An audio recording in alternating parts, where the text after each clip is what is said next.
We are back at North Wilkesboro Speedway, and the command has just been given to begin moving for pace laps. Now, it's rather cool here this afternoon, as we have told you before. Was very cool yesterday when we televised the NASCAR modified race for you, but it's a little more pleasant here this afternoon. Nevertheless, the cars are being given extra time to warm their engines. There will be about 5 laps here before we take the green flag. And here is the starting lineup for today's Holly Farms 400. On the pole will be Bill Elliott from Dawsonville, Georgia, in the number 9 Coors Ford, qualifying at 115.196 miles an hour. Outside of row number 1 will be Darrell Waltrip in the Tide Chevrolet number 17. In row number 2, it's Benny Parsons from Bellevue, North Carolina, in the Folgers Coffee Chevy number 35. And outside of him will be Corpus Christi, Texas, Terry Labonte in the number 11 Budweiser Chevrolet for Junior Johnson. In the third row, it's Alan Kulwicki from Greenfield, Wisconsin, with the Z-Rex Antifreeze Ford number 7. And then Ken Schrader in the Red Baron Frozen Pizza Ford number 90. In the fourth row, it'll be Michael Waltrip in car number 30. He's from Owensboro, Kentucky. Outside will be Bobby Allison from Hueytown, Alabama, in the Miller American Buick number 22. Morgan Shepherd starts in 9th position. He's in car 26, the Quaker State Buick. Alongside will be Dale Earnhardt, the Wrangler Jeans Chevy car number 3. Kyle Petty will start in 11th position in the Stitco Ford number 21. Then Ricky Rudd in the Motorcraft Ford car 15. Going to row number 7, it'll be Buddy Arrington in car number 67 and Dale Jarrett in number 18. The 8th row will consist of Neil Bonnet and Sterling Marlin. Going to row number 9, Phil Parsons, the number 55 car, flanked by Jeff Bodine in the Levi Garrett Chevrolet number 5. The 10th row has Richard Petty in the STP Pontiac number 43 and Rusty Wallace in the Kodiak Pontiac number 27. The 11th row, it's Dave Marcus in car number 71 and Davey Allison in 28. The 12th row consists of Harry Gant in 33 and Hut Strickland in 76, his first Winston Cup event. In the 13th row, Ernie Irvin in number 6 and Larry Pollard in number 12. The 14th row, Bobby Hillin Jr. and Jimmy Means. In row number 15, it's Slick Johnson and Ronnie Thomas. And starting in row number 16, Steve Chrisman in car number 62 and Trevor Boys in 64. And we noticed the number 81 car of Slick Johnson that has been showing some smoke here on the pace laps. Let's try to contact Neil Bonnet. He'll be carrying our in-car camera. We also have radio contact with him. Neil Bonnet, this is Jerry Punch at ESPN. Do you read us, Neil? It looks like you're about a lap away from starting. Field looked pretty good to you as far as the car temperature in this cool weather? Well, apparently Neil is not able to hear us. You can see him adjusting his goggles and making sure he's physically ready to get ready for this 400-lap race here at North Wilkesboro. And there is the Hardee's in-car camera that is inside the Neil Bonnet car. In one more lap, we're going to be getting the green flag. Cars warming up their tires, making sure that the temperatures in the gauges are fine and making sure that the heat in the tires is okay before we start actual high-speed competition. 32 cars set to go. The pole sitter is Bill Elliott, and Darrell Waltrip sits in row number 1 alongside. Parsons and Labonte in the second row, and Kulwicki and Schrader make up row number 3. Bill Elliott's 7th Busch Pole of the year, Bob. He has never won on a short track, and they would like to change that today, but it's awfully tough to win here in Junior Johnson's backyard. He likes to think he can do it, and maybe he can. Here comes the pace car. The field is in the hands of pole sitter Bill Elliott. It's going to be a slow start coming off of corner number 4. Now Bill Elliott begins to pick up the pace, and the green flag is out. The Holly Farms 400 underway from North Wilkesboro. Waltrip and Elliott go into corner number 1 side by side. Down the backstretch, it's Waltrip on the outside and Bill Elliott to the inside. Elliott has the slight advantage, while Terry Labonte and Waltrip, and we have a spin. That's the number 52 car of Jimmy Means, who has spun. Just entering turn number 3, and he keeps running, so no caution flag, but he's going to be lapped here in just a few seconds. Elliott leads the field down once again with Terry Labonte second, then Darrell Waltrip, then Benny Parsons, then Alan Kulwicki and Ken Schrader. Bob, let's take a look at what happened to Jimmy Means. Means made a pit stop, and there's his car spinning as Steve Chrisman goes by. As Slick Johnson in the 81 car. Means gets the car stopped, does not contact the wall, and will not lose a lap, but he's just in front of the leader. There they are coming out of turn 4. That's Means and Elliott about 3 car lengths behind him. By the way, for the next Winston Cup event at Charlotte, North Carolina, it'll be Jimmy Means driving a Rick Henry car. It'll be the car that Tim Richmond drove earlier this year, but instead of 25, they'll reverse the numbers and make it the familiar Jimmy Means number 52. Now he's about to go a lap down to Bill Elliott as Elliott pulls alongside in corner number 4. Down the straightaway they race, but Elliott unable to make the pass at this time. Meanwhile, there's Dale Earnhardt trying to fight his way up toward the front after a 10th place start, working on Morgan Shepherd.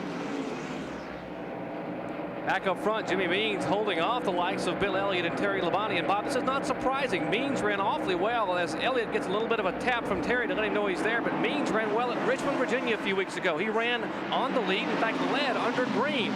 He went by Dale Earnhardt. Earnhardt later passed him back. But Means has that Pontiac, the Eureka Vacuums Pontiac, honking right now. He does not want to lose the lap early on. It'll be interesting to see how he does perform in the Rick Hendrick Chevrolet at Charlotte.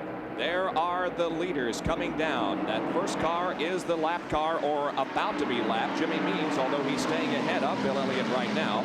That is Terry Labonte running in second. Darrell Waltrip is third, followed by Benny Parsons, then Kulwicki.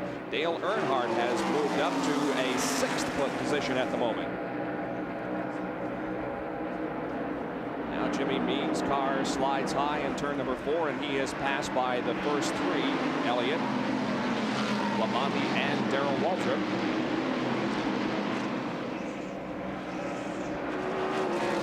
Labonte in that 2nd position, driving for Junior Johnson, whose record here is unbelievable.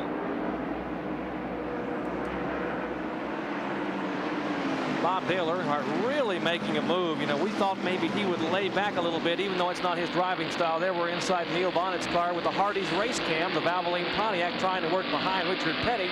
But we're talking about Earnhardt. He is really making his way to the front, currently trying to work over Alan Kulwicki. As you see how tight it gets there. The Lifebuoy Chevys in front of Neil Bonnet. That's Dave Marcus, and Marcus runs awfully well at this track. And it appears as if Neil was losing ground as Marcus was able to pass him. But there are Elliott and Labonte, 1st and 2nd, in the Holly Farms 400 opening laps. The rest of the field streaming by. That is Dale Earnhardt in the Wrangler Jeans number 3 Chevrolet. He is in 6th, trying to make a pass on Alan Kulwicki in the Xerox Ford car 7. You know, Alan Kulwicki ran awfully well here in the spring race, had a 4th place finish, and that was in his car Sirloin, the one that was so famous for running so many races, named after the steakhouse company that sponsored his team a year ago. Well, Sirloin is no more. This is the only car he has left. Sirloin was damaged heavily at Richmond, Virginia. It's now going to be a coffee table for Alan Kulwicki's home. What's left of it is, anyway. And now he has a speedway car running a short track. And you see what happens there? Earnhardt goes by. Earnhardt makes the pass going into turn number 3, so Dale now moves into 5th position, and ahead of him next is going to be Benny Parsons, who runs in 4th. There's Dale Earnhardt, who has all but, although he cannot definitely clinch the championship even with a win here this weekend, but he has all but wrapped up the Winston Cup title for 1987. It's just been a tremendous year for him. 11 victories in the 1987 season. Back in the pack, we pick up some action involving Kyle Petty in the number 21 car. That's Ken Schrader in 90, Ricky Rudd in 15, and Michael Waltrip in car number 30. Michael with a really fine qualifying performance in the All-Pro Auto Parts Chevrolet. Car number 30 qualifying at 1:14.237, 7th fastest. Mike Waltrip ran so well in Richmond in this car, qualified 7th, and never got a chance to run the car. Was involved in that chain reaction crash on the very first lap, and therefore the car was nearly destroyed in that race. Had to be totally rebuilt, everything except the roof. But Mike Beam has come on board with that team, the All-Pro Auto Parts team, and they have really been working hard. They thought they got a shot at the pole here at Wilkesboro. They did not get the pole, but a good qualifying effort starting 7th. The leader continues to be Bill Elliott, and there is 3rd and 4th and 5th. And Earnhardt goes to the outside of Benny Parsons, trying to pick up the spot. Parsons on the inside and Dale Earnhardt to the outside. They come down here and cross the stripe. Benny had just a slight advantage, but not anymore, as Earnhardt passes, and now Alan Kulwicki begins to make a move on the outside of Benny Parsons.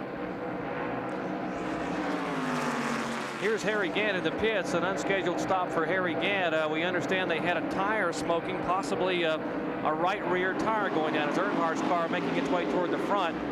An unscheduled stop for Harry Gant. Tough break for the Skull Bandit. He has had an abysmal season for Harry Gant. He's down off pit road, and there's Earnhardt and back toward the front. Earnhardt chasing those two guys, Elliott and Labonte. Bill Elliott comes down and completes lap number 18 out of 400 that will make up this race. Back with the Hardee's in-car camera in Neil Bonnett's car. It's Elliott, Labonte, Walter Bernhardt, and Kulwicki back with more at the Holly Farms 400 after this.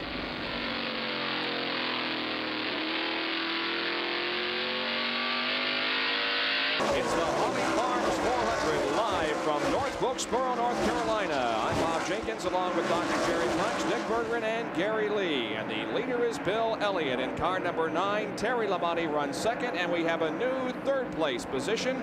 It belongs to Dale Earnhardt as he was able to get by Darrell Waltrip just a couple of laps ago. There is Dale in third position. Waltrip trailing in car number 17. They're lapping the slower machine of Larry Pollard in car number 12. So Earnhardt is now third. Waltrip is in fourth. And Alan Kulwicki continues to run in fifth position. So we did see the first side-by-side venture of Earnhardt and Darrell Waltrip, but everything went smoothly. Everything was nice and clean, very clean. Those two guys up front both know they see that yellow and blue Wrangler Chevrolet headed their way. They've got about a 3.5 or 4 second lead over Earnhardt. There's about 15 car lengths between Labonte, the second place car, and Earnhardt as the leaders come out of 4. But they know he's back there. And if you put a clock on Earnhardt, as we have just done, he is the quickest thing on the racetrack right now. And boy, he is awesome when he gets to the front. Maybe they can hold him off. But Elliott and Labonte know they have their work cut out for him. Jerry, you mentioned that Kerry Gant came in for a pit stop a few laps ago with some smoke coming from the right rear of that car. He's been black flagged now, and Harry comes in for another stop. You probably have a broken Panhard bar or something in the right side of the car. They came in and the car, the right rear tire was rubbing and the right front tire was rubbing, and the car was just not handling. Harry was awfully loose on the track, and they are going to work underneath the hood. And again, a tough break for Harry Gant. What a year they've had. I mean, they have had so many problems. You name it, it's happened to that team. The average speed after 20 laps, 110.024 miles an hour. Again, the top qualifying speed was 115.196. And there is Terry Labonte now, who has moved in right on the back bumper of the Bill Elliott machine.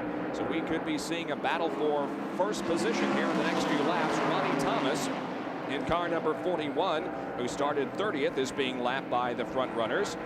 Elliott has already gotten around, and now Terry Labonte begins to make a move down the backstretch. There you see Bill Elliott's record here at North Wilkesboro. We mentioned Bill Elliott has never won a short track race. His best finish is fourth 3 times this year. He finished fourth at Richmond both times and in Bristol, Tennessee. He led the most laps at Bristol. It's the only race that Dale Earnhardt won that he didn't lead the most laps in. That's the one Elliott led, the first Bristol race we saw here on the ESPN. Bill Elliott with 3 wins in 1987, looking for number 4 this afternoon. Now he begins to pull away just a little bit from Terry Labonte. The interval between first and second opening up just a little bit as the leaders have already worked some slower traffic, and in the next 4 or 5 laps will be approaching some major race traffic. Talking about pressure on a race car driver. Now Terry Labonte has to be feeling the pressure. Junior Johnson has never gone a season as a car owner without a win. He's been a car owner since 1966, and as yet they have not won on the Winston Cup Tour this year. He would like to win here. He is basically been told he will win here today, and I think Terry feels confident. Tim Brewer and the crew have done yeoman's chore on that car just to get it rebuilt from last week. Look at Dale Earnhardt, who has now caught the 2 leaders, Elliott and Terry Labonte. Last week's finish at Martinsville, amazing. We had a chance to talk to Terry Labonte earlier about it. Do you feel like a driver who's been deliberately taken out from behind? I know I'm a driver that's been deliberately taken out from behind, and unfortunately, it's one of those things that happened, and you know, there's nothing you can do about it right now. It's the way it is. Well, that's the way it is, but again, the rumblings in the pit area all weekend long. There are those who hope look to settle the score with other drivers here this afternoon. And now Dale Earnhardt goes to the outside of Terry Labonte down the backstretch, looking for that second position. They're wheel to wheel and side by side into turn number 3.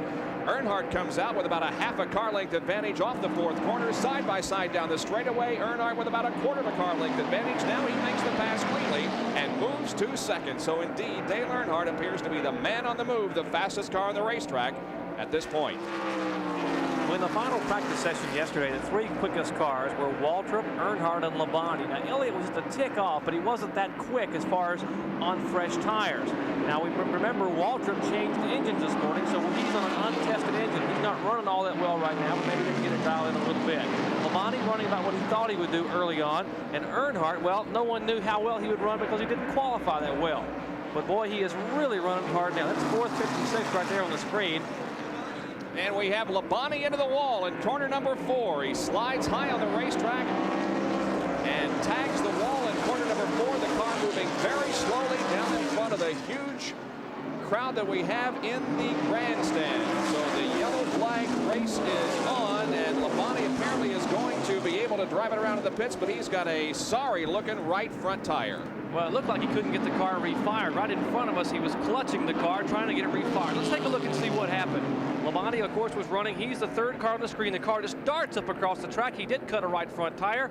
Smoke from beneath the car. He's trying to turn the wheels, but just nudges the wall there. Did a good job of keeping the car from going head-on in the 4th turn wall. He certainly did, and did a nice job standing on the brakes and not making any heavier contact with the wall. So our first yellow flag of the afternoon waves over North Wilkesboro Speedway as here comes Bill Elliott and the others in for their first service. Earnhardt is in, so is Waltrip, Elliott, Alan Kulwicki. Let's go to the pit area and Gary Lee. Well, I am down here with the Dale Earnhardt crew as Richard Childress, Cecil Gordon and crew go to work. They're changing all 4 tires, topping off the fuel. They only put the 1 dump can, 11 gallons in a very tight pit area. As it was called, the drivers this morning, the most dangerous pit area in all of NASCAR Winston Cup racing. But Dale Earnhardt is underway in car number 3. There is very little room down there in the pit area as they have to virtually double park to get their service. And as Jeff Bodine pulls out of the pit area, he runs over a wheel but really does no damage. So we're under caution at North Wilkesboro's Holly Farms 400. And they're the top 5, and let's go to Gary Lee for a report. Down here with Junior Johnson, what was the damage to the right side? Well, we think it's knocked the toe end out a little bit. Other than that, we think it's all right. Did he say what happened? What occurred up there? Hey, he thinks he run over something and cut a tire down. Well, obviously very frustrating this early in the race for Junior Johnson and the Budweiser number 11. All right, Junior did not lose a lap during that incident, but he's way in the back of the pack. Now, Dave Marcus did not pit, neither did Hut Strickland, so those 2 are going to be shown as 1st and 2nd, but right behind, already having made a pit stop, is Dale Earnhardt, and then comes Rusty Wallace, Bill Elliott, Phil Parsons, Morgan Shepherd, and Kyle Petty. There's a look at the right front of Terry Labonte's car as it came by. You got to look at it just a minute ago. We're inside the Hardee's race cam now. There's the right front of the Labonte Budweiser Chevrolet. It's been scrubbed against the wall. A lot of that tire rubber coming off when he tried to make that lap to keep from losing a lap as the caution came out, and he did an excellent job. Marcus back up front, Bob. Many folks may remember a year ago in this race, Marcus started 15th, went straight to the front and led a good portion of this race, so he's no stranger up front here at Wilkesboro. And Hut Strickland, who is back there in the yellow number 76, is making his very first Winston Cup start ever as some debris has been found on the race surface. Hut Strickland, of course, coming from the Charlotte Daytona Dash Series, making his very first Winston Cup start. And hopefully there will be many more for Hut Strickland. Let's go to Dick Berggren. Thank you. That's exactly what I wanted. And go ahead and do it, Dick. Well, we were going to talk about the pit area here, Bob. This is an incredibly tight pit area. It is the most pit area, in fact, in all of Winston Cup racing. It is also the only one that I can think of where there is no pit wall. So there's nothing to separate these screaming down the pit road cars from the rest of us that are on the other side of pit road. And there are a number of dangers here. One of them is that tires can get kicked up by some of the cars that are trying to leave from their pit stops, and when they do, they go flying high in the air, and they can be real missiles. Now, in the spring race, John Younk, who at the time was crew chief for Alan Kulwicki, was taken out of here in a stretcher after getting hit by a flying tire. Fortunately, this will probably be the last race. We're going to see this pit road because they say they're going to redo it for the next event. And right now, it looks like we're getting ready for a restart. Indeed, we are. The pace car is in, and the green will come back out on lap number 44. And Terry Labonte, who caused this caution period, cutting a tire and scraping against the fourth turn wall, begins from 22nd position, but he has not lost a lap. The field streams through turn number 1. And the lead at the moment is held by Dave Marcus, with Hut Strickland running second. But look at Dale Earnhardt as he begins to thread his way through the traffic. Pulling to the inside of Hut Strickland, already taking over second position. And now he'll battle with Dave Marcus for the lead spot. Marcus in the number 71 Light Boy Helen Ray car. And look at Earnhardt go high onto the racetrack. He passed Strickland low. He takes Marcus to the high side. And that car working for Dale obviously very well in any location. That Wrangler Chevrolet looks to be on a rail, just absolutely holding tight on the bottom of the racetrack. He went around Marcus, and Marcus was not even there. He is pulled away from the second place car, or rather the Rusty Wallace car. Wallace had a good pit stop that put him up in the front 3 or 4. An excellent stop by Barry Dodson and the crew. Wallace currently in third spot, but there's Marcus and Earnhardt, the front 2 cars. Rusty Wallace is going to be shown as third, then Elliott, then Strickland, then Phil Parsons, Morgan Shepherd, Kyle Petty, Alan Kulwicki, Ricky Rudd, Darrell Waltrip, and Jeff Bodine. Most of those have made a pit stop. There is Earnhardt, who's stretching it out now over Dave Marcus in the early going of this 400 lapper at North Wilkesboro. Back inside Neil Bonnett's car, the Hardee's Race Cam. The car right ahead of him is Morgan Shepherd. Neil is in 8th position and Morgan is in 7th. And you can see them battling with the number 6 car being driven this weekend by Ernie Irvin from Concord, North Carolina.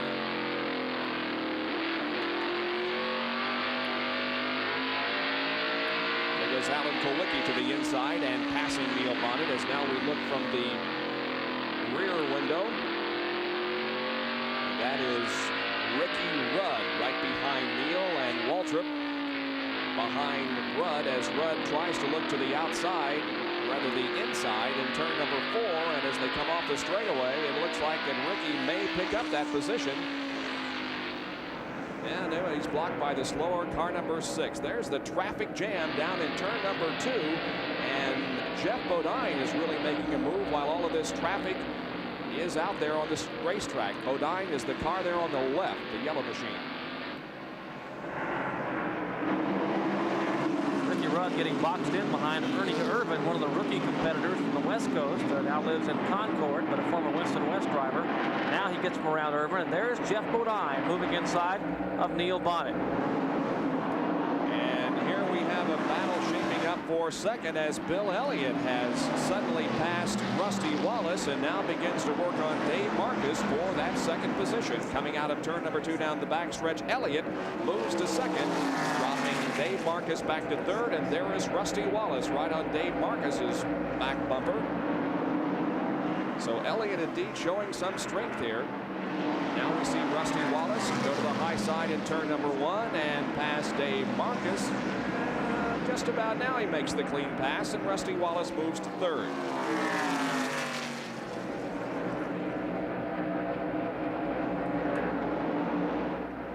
Back in the pack, meanwhile, Terry Labonte continues to fight his way forward. He's right behind Kyle Petty. A lot of heavy traffic back there. That's about 18th spot back there where Labonte is trying to work his way to the front.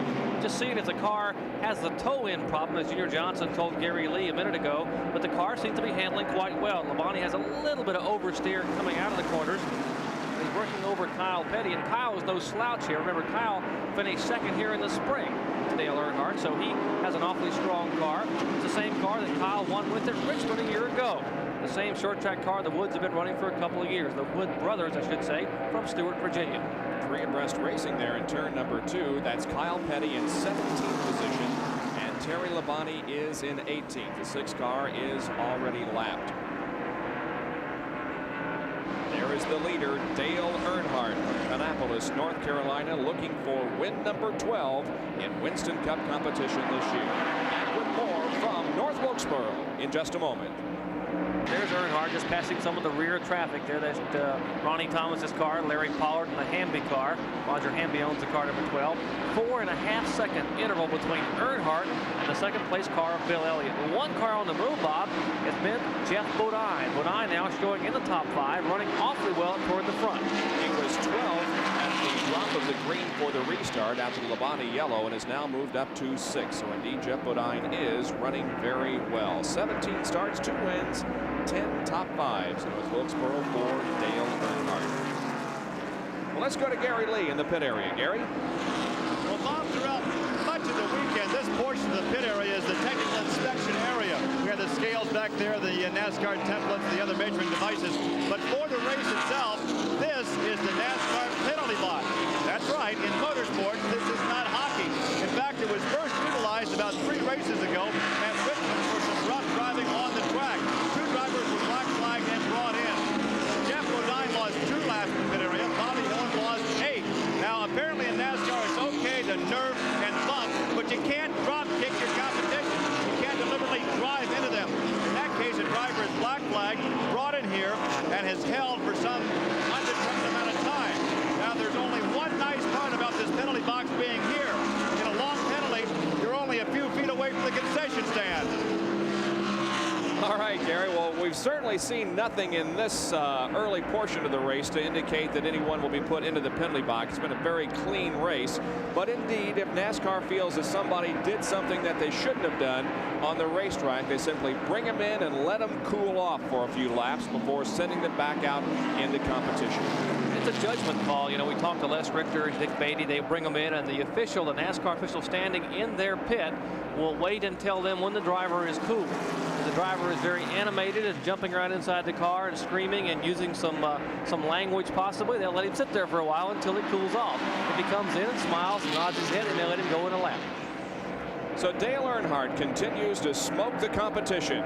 He's passing Dale Jarrett in the number 18 car. Meanwhile, Rusty Wallace and Dave Marcus are hooked up in a battle. This is for 5th, as Rusty is in 5th spot right now in the number 27 car, and Marcus in 6th in car number 71. Ahead of these guys is Geoff Bodine, who has moved to 4th. There's Alan Kulwicki entering your picture, as is Darrell Waltrip.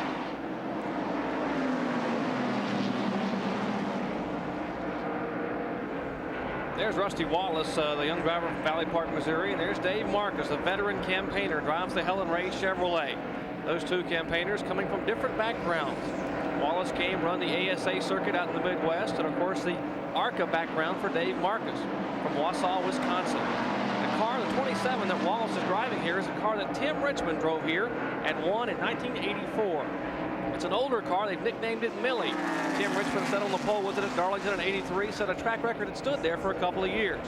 The car they normally run on the short tracks, that's old Sampson, the old favorite. The oldest car in competition is no longer. Sampson was retired after Richmond when the front of the car turned sideways and the rear didn't in the turn 2 wall with the laps winding down. They sold that car, in fact gave it away to some youngsters who are going to run street stock with it. So the car that was the Rusty Wallace number 1 car that won at Bristol last year and won at Martinsville will go from being a Winston Cup champion to a street stock campaigner. And our trivia question on Speed Week this week was, who was the last driver to win a short track race other than Earnhardt and Waltrip? And it was Rusty Wallace. Exactly. Darrell Waltrip now moves in on Alan Kulwicki. 2 abreast racing as Kulwicki and Dave Marcus are side by side, and that's Waltrip and Ricky Rudd following. You might mention Rudd. They have a little bit different setup here.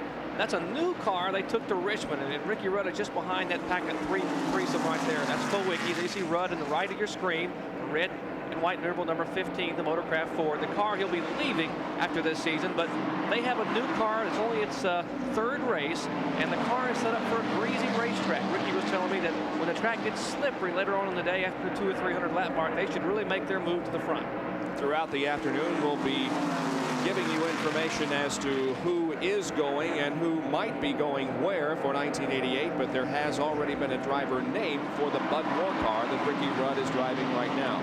and that will be Brett Bodine, the young driver, younger brother for Jeff Bodine. Brett is 28 years of age, and what a tremendous opportunity for Brett. In fact, he was one of the hot commodities. It was thought maybe he would go to the Junie Dunleavy ride that's been vacated by Kenny Schrader.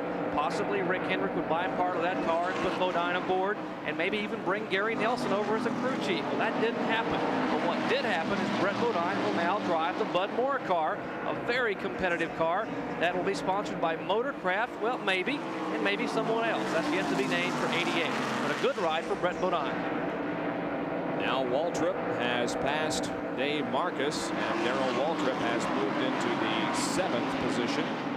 Marcus in 8th, 9th is Rudd, and Terry Labonte has now moved up into that 10th position after having brought out the first caution of the afternoon when he cut a tire and brushed against the 4th turn wall. Darrell Waltrip leading this contingent down the straightaway.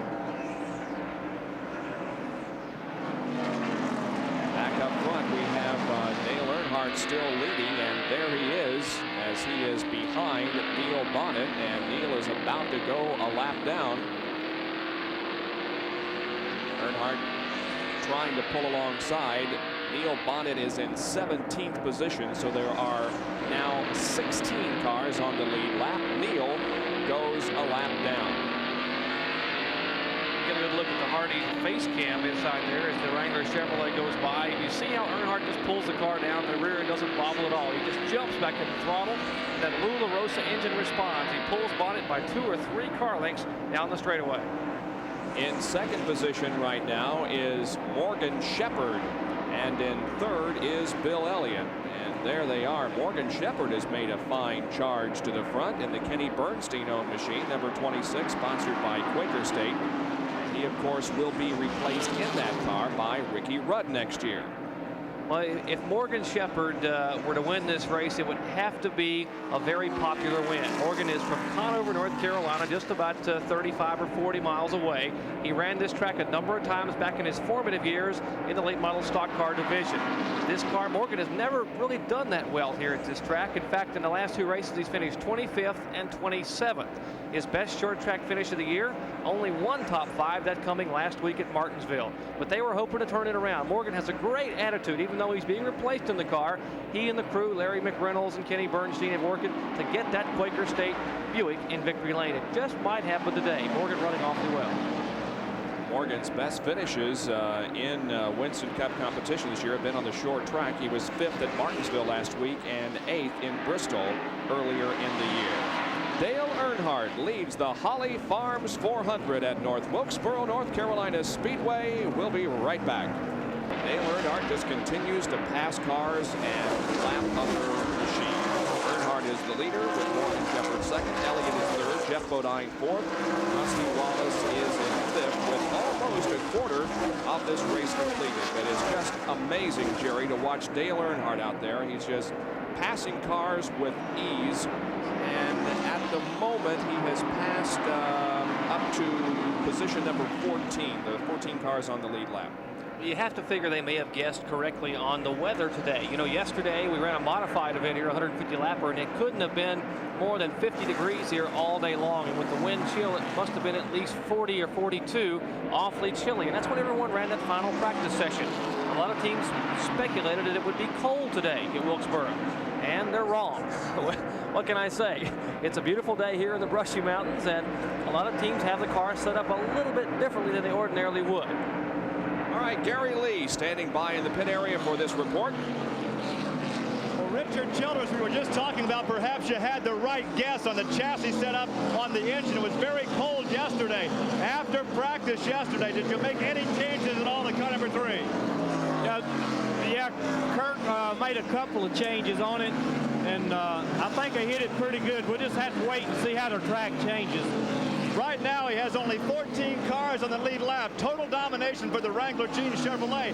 How conservatively is he driving right now? He's wanting to know about the pace right now. I got to go. All right, more conversation between the crew and the driver. Let's go on down pit road to Dick Berggren. And I'm with Larry McReynolds. He is crew chief for Morgan Shepherd, who is running 2nd. Are you guys happy with your chassis setup? Well, we're good right now. In fact, we're catching Dale about 1/10 or 2 a lap, but it And last week we was good for the first 150 laps and it went away. But I think we're good today. We just need a little bit of luck on our side. But right now he's comfortable. He ain't saying a whole lot. Just trying to pace himself. Can you adjust the car on the pit stops to gain more speed? I didn't really understand. Can you adjust the car on your pit stops to get faster? Yeah, right now we're right on the verge of being a little bit loose. Probably the next stop I'll put a couple rounds of wedge in it to tighten them up, and I think we'll be okay. Well, these guys are riding high in second spot, looking for number 1. Yeah, and Morgan is doing very well. 7 seconds behind Dale Earnhardt, but he is moving that Buick very well. There he is in car number 26. That's Ken Schrader right behind. But Ken has lost a lap and is shown in 21st. Bob, it's interesting. This Quaker State Buick you're seeing on the screen now is not the favorite car of the Bernstein team. The car they won the pole with at Martinsville and finished so well at Charlotte. There's Morgan Shepherd. That car they're saving for next week. This is a car they're not very enamored with. In fact, in 7 races, this car has had 5 different frame sections put on it. It's had a rough year.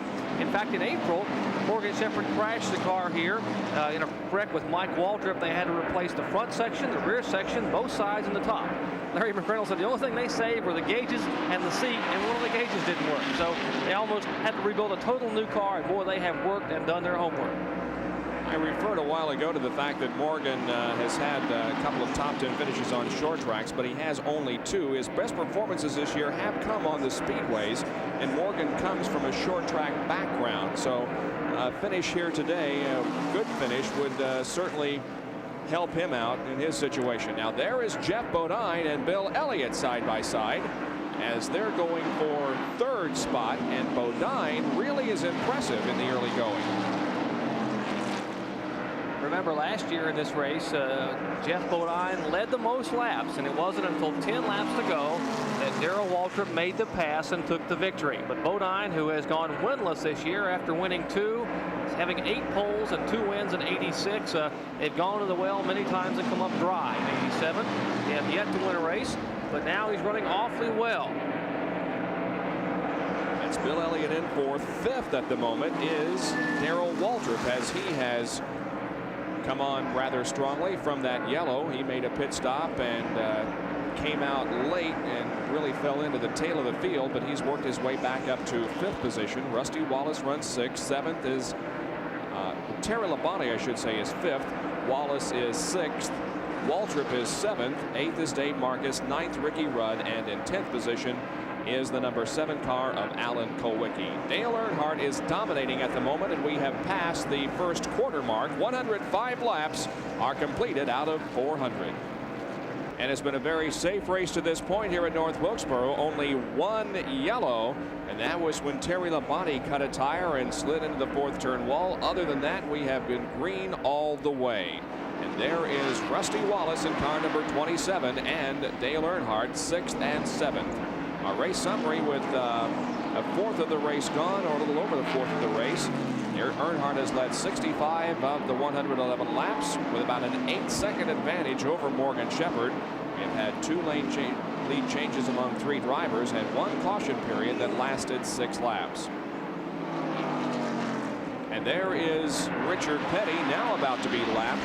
Bob, he's 12th right now on the field, so Earnhardt has lapped the entire field except for 12 cars. Petty, the 12th place car, and he's trying to hold his on. Richard would like to get a good run here.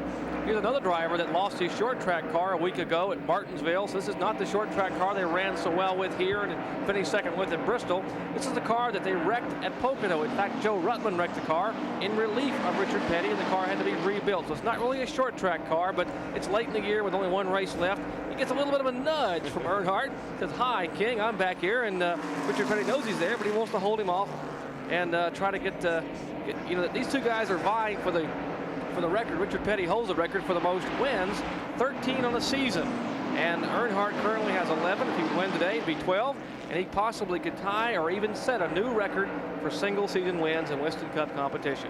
And it could very well go down to the final race of the year in Atlanta, and that will be a live telecast here on ESPN.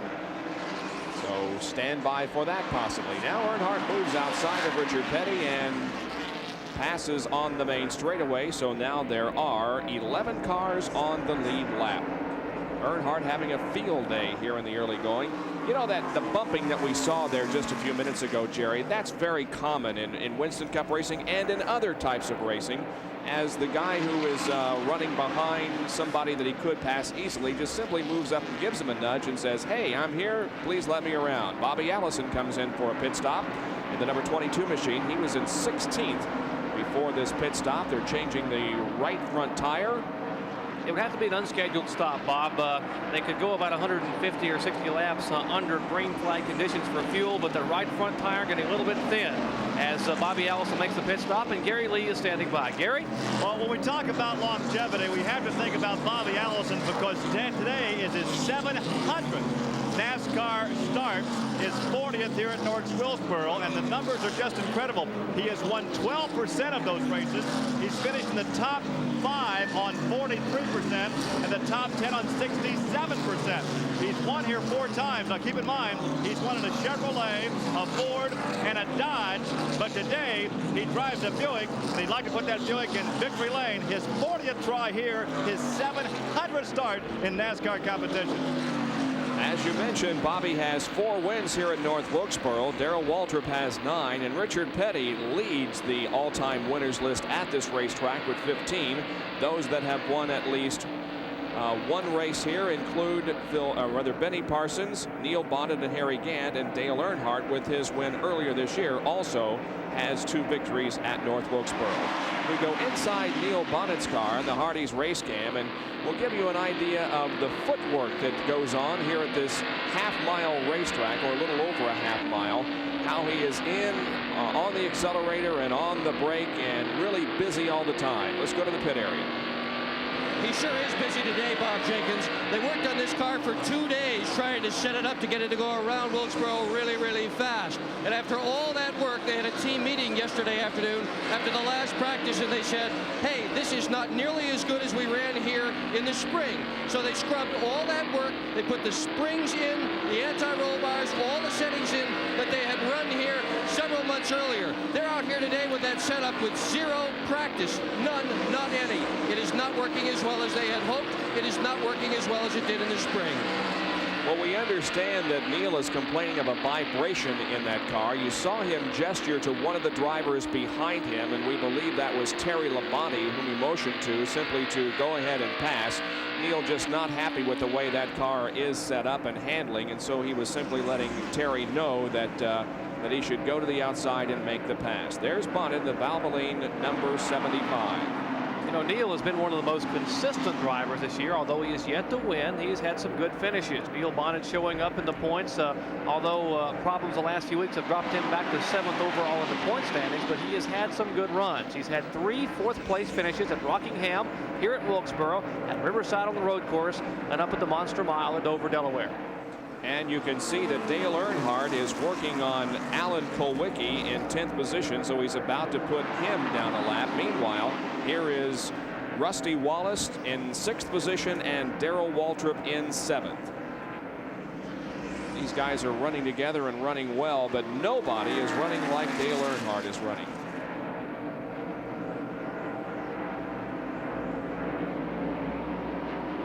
Those 2 cars back in 6th and 7th pretty well stabilized. The Pontiac and the Chevrolet, Kodiak Pontiac of the Raymond Beetle team. Rusty Wallace, the driver there, and the 3-time Winston Cup champion. One of the top runners here. He's won 5 of the last 6 events. 5 of the last 6 Holly Farm 400s have gone to Darrell Waltrip.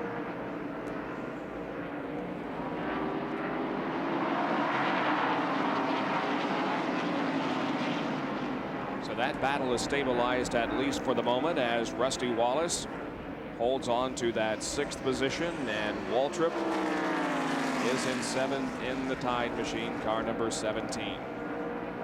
A lot of speculation earlier about whether or not Dale would be back next year with the Rick Hendrick team, and I guess that's pretty well settled, as probably will be. Well, there's a lot of speculation as to what will happen. I think they will be there. Jeff Hammond, I think, will be the crew chief. And there's the leader, Dale Earnhardt, up front. And Earnhardt, by the way, has just gone around the 10th place car, Alan Kulwicki, and will set his sights on Ricky Rudd. There's Rudd now coming, just going under your picture. That's Bobby Allison flashing by, who made an unscheduled stop, and Earnhardt the leader. But getting back to the Waltrip situation, there is speculation that Waddell Wilson, who is the team manager there, may go over and run the operation for Geoff Bodine. There's Bodine's car to the left of your screen, the yellow numeral number 5. Second place battle as Bodine now has gone around Morgan Shepherd. But if Waddell Wilson goes to Bodine's car, then where does Gary Nelson go? Well, the obvious thing is that I've heard Nelson may do a research and development program for Rick Hendrick, or he may go to another team that Hendrick may purchase, and that is yet to be decided. So there's all kind of question marks remaining as far as the silly season is concerned. Although some rides have been established for next year, many have not. There is Terry Labonte and Bill Elliott, 4th and 5th. But really the man on the move, as you indicated, Jerry, was Geoff Bodine. He has passed Morgan Shepherd and now is in 2nd position. But the lead continues to be held by Dale Earnhardt, as we have completed now 130 laps out of 400. Back in a moment.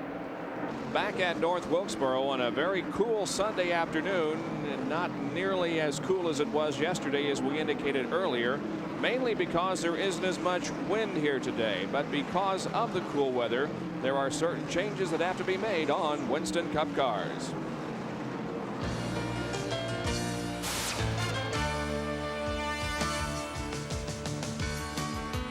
This late in the season, it can get cold at a Winston Cup race. Now, when the temperature drops, the crew will make some changes to a Winston Cup car. One change they would like to make, but they can't make, would be the tire compound. Goodyear provides a right side and left side tire compound. To illegally change that would cost the crew $5,000 in fines. But as the temperature drops and the air gets heavier, they rejet the carburetor. They pass more fuel through there. This does not change the pit strategy because these cars will burn up tires before they burn up the 22 gallons of fuel on board. Now, a cold track is a tight track, so the crews loosen up the cars. They go to a softer spring rate. And, oh yeah, on a real cold day, the crew members do wear long johns. Well, we might take a survey to find out how many are indeed wearing long johns today, but the sun is really quite warm here this afternoon. Well, it has warmed up at least 25 degrees from yesterday, and it is a welcome relief here as it is just a gorgeous fall here in North Wilkesboro, and the Apple Festival going on across town, and many of those folks have brought their little pails of apples and come to Wilkesboro Speedway today for the Holly Farms 400. It did snow in the mountains, I guess, last night a little bit, not too far from here. We had the same thing happen in the spring race here at North Wilkesboro, so it's been cold both times we visited here today, but very pleasant this afternoon. Dale Earnhardt continues to lead. You saw just a second ago how he was about to make a lap, put a lap on Ricky Rudd in 9th. Here is the 2nd place battle. Geoff Bodine in the Levi Garrett Chevrolet battles with Morgan Shepherd in the Quaker State Buick.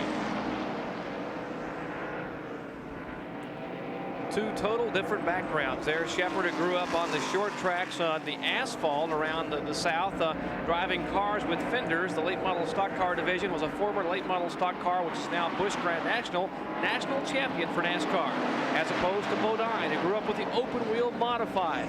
The men have lived by the grace of God and 600 horsepower, they once were called, and Bodine grew up running his father's track, Eli Bodine, up in Chemung, New York. There is Bodine, the 2nd place competitor, and Morgan Shepherd, wanting to get a win for his car owner Bernstein, although he's been fired or he's been released really from that team. Morgan says he'll run a team next year. He will be in Daytona. If he has to bring the Studebaker in the backyard, he will be there and try to make the field for the 88 Daytona 500. Well, Geoff Bodine really has been the driver that has made the largest move in the first quarter or so of this race. He started 18th and has moved to 2nd. There's Terry Labonte, still out there in competition. You can see the damage there on the right front of the car that was caused when he brushed the wall after cutting a tire in the early going. But the Junior Johnson Budweiser Chevrolet is still in competition, and Terry at the moment is 4th. We mentioned Junior Johnson's record here of 15 wins, 9 wins in the last 14 races. But in all fairness to Terry Labonte, who's a young driver, only 30 years of age, this is Terry's first ride at this track in a Junior Johnson car. Remember, he had a fractured scapula, or a broken shoulder, I should say, back at the beginning of the season in a wreck at Darlington. He was involved, and he made one pace lap here in the spring race back in April, climbed down to the car. They put Brett Bodine. Brett did an admirable job bringing that car home to an 8th place finish. So it's Terry Labonte's first ride for Junior Johnson on this racetrack. And we have Bobby Allison going very high on the racetrack, allowing both Morgan Shepherd and Terry Labonte to pass by on the low side, as Bobby is well off the pace while the other three are on the lead lap. Dave Marcus has come in for a pit stop. Perhaps this is the first of some routine pit stops we'll be showing before long. He is, or was, 8th before making this pit stop. Bob, that was a scheduled stop for Marcus. You got to remember, he did not pit on that first caution flag caused by the Labonte contact with the fourth turn wall. He stayed out and was the leader of note when we went back to green. Both he and Hut Strickland were the two cars that did not come in and take advantage for tires and fuel. So that would be a scheduled stop. We said they could go about 150 laps. That's exactly what he went. Lap 150, he pitted for right side tires and fuel. So Marcus back out in front of the second and third place battle there. That is, looked like Labonte going around the third place car of Morgan Shepherd. Indeed, that's Terry Labonte taking over the third position from Morgan Shepherd. Terry performing well now in third. Shepherd is fourth. Fifth position is Bill Elliott. Sixth is Rusty Wallace. Seventh is the number 17 car of Darrell Waltrip. So there's some good racing going on the track, as both Bodine has moved up well, as has Terry Labonte, but nobody is being able to even stay close to Dale Earnhardt, who is pretty much dominating this race at the moment. Now Morgan Shepherd is inside of the Ernie Irvan car once again. That's DK Ulrich's machine that Ernie is driving. The U.S. Racing Chevrolet. Ernie hailing from Concord, North Carolina. Bob, remember back early in the telecast when Gary Lee spoke with Junior Johnson, and Junior just seemed so calm and relaxed when talking about the fact that his car had just tagged the wall and he had a problem with the steering and they were back at the back of the field, and it was like Junior was just saying, you know, okay, buy a dozen eggs and a loaf of bread. He wasn't really upset at all. Why? Is because Junior knows this racetrack. He knows the capabilities of his car and his driver, and most importantly, Junior remembers in 1978 he had a car here with Cale Yarborough aboard. They were 4 laps down. Who won the race? Who won that Holly Farms 400? Cale Yarborough. Dale Earnhardt leads the Holly Farms 400 with 155 laps completed. We'll be right back with more of our live coverage. Dale Earnhardt is the leader. There he is behind Michael Waltrip in car number 30. Michael has already been lapped, and the car right ahead of Michael Waltrip is Darrell Waltrip in car number 17. So the brothers are running together out there on the racetrack, and Darrell is in 7th. So there are 7 cars on the lead lap at the moment, and Dale Earnhardt appears to be in a position to dispose of Darrell Waltrip in the next couple of laps and put him one down. So Dale is pretty much leaving everybody in his wake. Well, Dale would like to be able to put Waltrip a lap down. He knows how strong Waltrip is at this racetrack. You know, remember a week ago, Waltrip got lapped at Martinsville, Virginia, late in the race, but circumstances happened that Waltrip got his lap back on an unscheduled stop, a fuel stop for Earnhardt, and Waltrip ended up winning the race. He would like to put, I'm talking about Earnhardt, would like to put Waltrip a lap down. Waltrip, of course, the 7th place car, and just in front of Waltrip is the 6th place car of Rusty Wallace. Those cars running together. Gary Lee standing by for a report on pit road. Well, Bob, we've been talking about the dominance of Dale Earnhardt, but there are only like 5.5 seconds between Dale and second place Jeff Bodine. Gary Nelson, the crew chief, is here. Are you satisfied right now to ride in second, let Dale set the pace, or would you like to maybe use up some tire and some car and run him down? Well, considering we started 18th, we're pretty well happy being up to second at this stage in the race. Dale's pretty strong. The 11 car looks pretty strong. Those are the ones we're concerned about, but we're going to kind of run our own pace until later in the race and see where we are, and then we'll be able to go for it, hopefully. Well, obviously a great ride thus far, but we've not even reached the halfway point. Yes, sir. I think, like I said, those 3 cars are going to be the ones that beat. Dale's lapping up pretty far into the field right now, so if it stays green much longer, there's going to be a lot of cars go a lap down.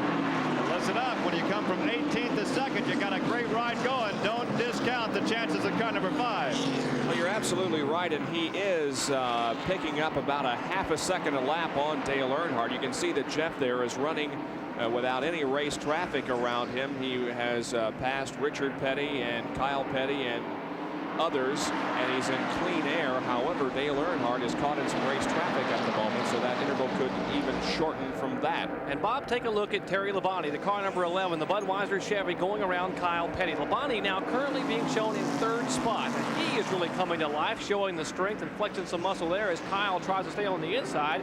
But watch Labonte come off the corner. He puts the foot in the metal, and that Beecher Hetland motor prepared in the shop's only 8 miles away. Moves around Kyle Petty. He would like to run down Geoff Bodine. And, you know, talking about Bodine, Geoff has had a rough year. He has had only one good finish on the short tracks, that coming in 2nd at Richmond. He did finish 3rd at Martinsville back in March of this year, but it's the only top 5 finish he's had since then was that race at Martinsville. He has just had an abysmal season. He should have won Martinsville, was spun or got into contact with Kyle Petty with a few laps to go. This last Martinsville race last week, he was about to lap the field when he got involved as a victim in an accident. It's just been that kind of year for Geoff Bodine. You see there the interval between Bodine and Terry Labonte. It's closing up rapidly as now Bodine works some slower race traffic, and Terry Labonte watches in the number 11 car. And in the pit area is Davey Allison. They pulled that car off of pit road, and they're working on it, changing some springs to perhaps give Davey a better ride in the Haviland Ford. Let's go to Dick Berggren, who is right there. Well, Bob, you called it exactly. That's just what they're doing. They're adjusting this automobile. This is a brand new car. These guys have very little short track experience together as a team. They came here to practice, to get things dialed in for the 1988 season when they hope to make a run on the championship. So they're just going to sort of make this a several attempt practice session, and they are changing the rear springs in the automobile. And Dick, this is only Davey Allison's 2nd short track start of the year. He started at Richmond, Virginia, was involved in a crash and got a 26th place finish. But Davey certainly no slouch with the kind of year he's had so far. Tremendous season for Davey Allison. 2 wins at Talladega and Dover, 4 poles, Rockingham, Daytona, Michigan, and Darlington. And as you said, they're going to run all 30 races, possibly 29 or 30 next year on the Winston Cup Tour. Now to the other end of the pit area, and Gary. You know, Bob, it's not often I get a chance to cover a Winston Cup race, and I've often wondered exactly what Junior Johnson should be if he's not involved in racing. I think Junior Johnson would make a great dean of students at the high school or college level because he never changes expressions. If he's happy, if he's unhappy, he never changes expressions. I walked over, his car's now in 3rd position. I said, "Is the chassis okay, Junior?" He just looked at me, stared right through me, and shook his head yes. So apparently everything is okay, but again, no change of expression in Junior Johnson's face. Very unemotional man, but a car owner and former driver who knows what he is doing. Terry Labonte has a bit of pressure on him to win this race as Junior's driver. Well, the pressure's been on all season, you know. Of course, I think the closer you get to the end, a little bit more pressure there, but the thing that's bad about our year is the fact that we've come close several times and missed those chances, and you can't ever make them up. You know, you just got to go out and get some more chances. And so this will be of all the races left to win, this will be the one I'd love to win more than any of them, probably. He certainly still has a chance to do it. We have not reached the halfway point yet, and Terry has gallantly fought back to 3rd position after an encounter with the 4th turn wall. Terry Labonte from Corpus Christi, Texas, originally. Right ahead of him is the 2nd place car of Geoff Bodine. Talking about Junior Johnson never getting rattled, Hank Schofield, the PR director for this track, told me about one time Junior got rattled back when he was being sponsored by a chicken concern, a chicken company. Junior brought a car here and decided to qualify it with Wilkesboro with a chicken in the car. And he did. He ran 2 laps of qualifying, came in, said he'll never do that again. So it took him a week to get Junior clean and the car cleaned out. But here's the leader down pit road. The Wrangler Chevrolet, and Gary Lee is there. Tell you what, you can't be a chicken to work or cover these pit areas because there's just no room whatsoever. Your Wrangler Jeans machine is in. The leader getting right side rubber. Topping off, it'll be a 4-tire change. They're working on the right side. The first dump tank is in. The second dump can is up. Apparently, they're only changing right side tires. Only a right side tire change. 15.7 seconds, a quick stop for your leader, Dale Earnhardt. So we had the cluck on Dale Earnhardt's pit stop, and it was 15.7 seconds. Now here comes Bill Elliott in for a stop, as we're beginning to see the front runners now make their routine second stop of the afternoon, as Geoff Bodine continues to stay out there. Rusty Wallace has made a pit stop, so has Bill Elliott in right now. Geoff Bodine assumes the lead of the Holly Farms 400. About 16 seconds flat for Rusty Wallace. 2 right side tires for the Kodiak Pontiac. Same likewise for Bill Elliott in the Coors Ford. There's the leader. That is Geoff Bodine, the Levi Garrett Chevrolet, and Gary Nelson and the crew should be getting ready very soon to bring him down pit road. Sterling Marlin makes an exit on the pit road or entry. Here is Kyle Petty, as we are getting green flag stops. And remember, with that first caution flag about lap 25 or so, they can run about 160 green flag laps, and that's exactly what they've done. We are showing 180 laps here, and there's Kyle Petty, Citgo Ford, the Wood brothers, Leonard Wood, the right front tire. There they are. That's Lynn Wood, the right rear. 2 tires and fuel. 17 and 2/10 seconds for Kyle Petty. Good stop for the Wood brothers. And Geoff Bodine continues to stay out there, but he'll have to come in for a stop before very long. Meanwhile, the Bud Moore crew is working on Ricky Rudd, getting him serviced. The tires have been changed, the fuel is in the car, and there goes Rudd back out onto the racetrack as Darrell Waltrip comes in. And Geoff Bodine, involved in some race traffic, stays out there. Look at Terry Labonte. He is right behind Geoff Bodine. Waltrip's crew goes to work, changing rubber on the right side of that car. Eddie Dickerson and the crew there working on the Waltrip car, putting fuel in, and Dick Berggren is down there. Dick? Well, one of the interesting things is the sequence of these pit stops, because they give us an indication of fuel mileage. Waltrip is one of the latter cars to come in. He's getting pretty decent fuel mileage. We have yet to see Bodine come in. Earnhardt was the first in. His fuel mileage all year has been lousy. Terry Labonte sneaking up on Geoff Bodine in the battle for first position. Both Chevrolet staying out there. And now Labonte looks to the inside in turn number 1 as Ricky Rudd pulls alongside Terry Labonte. But remember, Rudd has made his pit stop. Rudd situates himself between Geoff Bodine and the second place car as Richard Petty now moves in for a pit stop. The 7-time Winston Cup champion gets his pit work as there's the leader, Geoff Bodine. It looks like Gary Nelson and the crew getting busy on pit road, getting ready to bring the leader in, and he will all likely let Rudd go by so he can make a clean entry on the pit road. Let's see if he does it this lap. He will not. Both Bodine and Terry Labonte stay out there, and Labonte a little squirrely coming off of corner number 4. Now nose to tail racing. Planning a pit stop is very important here at Wilkesboro, not only because you have to calculate fuel mileage, but you have to calculate when the people pitting around you are going to be there. You want a clean pit road. And we looked, and Benny Parsons was pitting just above Geoff Bodine, so they waved Bodine off. But one car they didn't wave off is Terry Labonte. The Budweiser Chevy is headed down pit road. That marked car heads for Junior Johnson, Pete Wright, Tim Brewer, and the crew. Dick Berggren is there. Dick?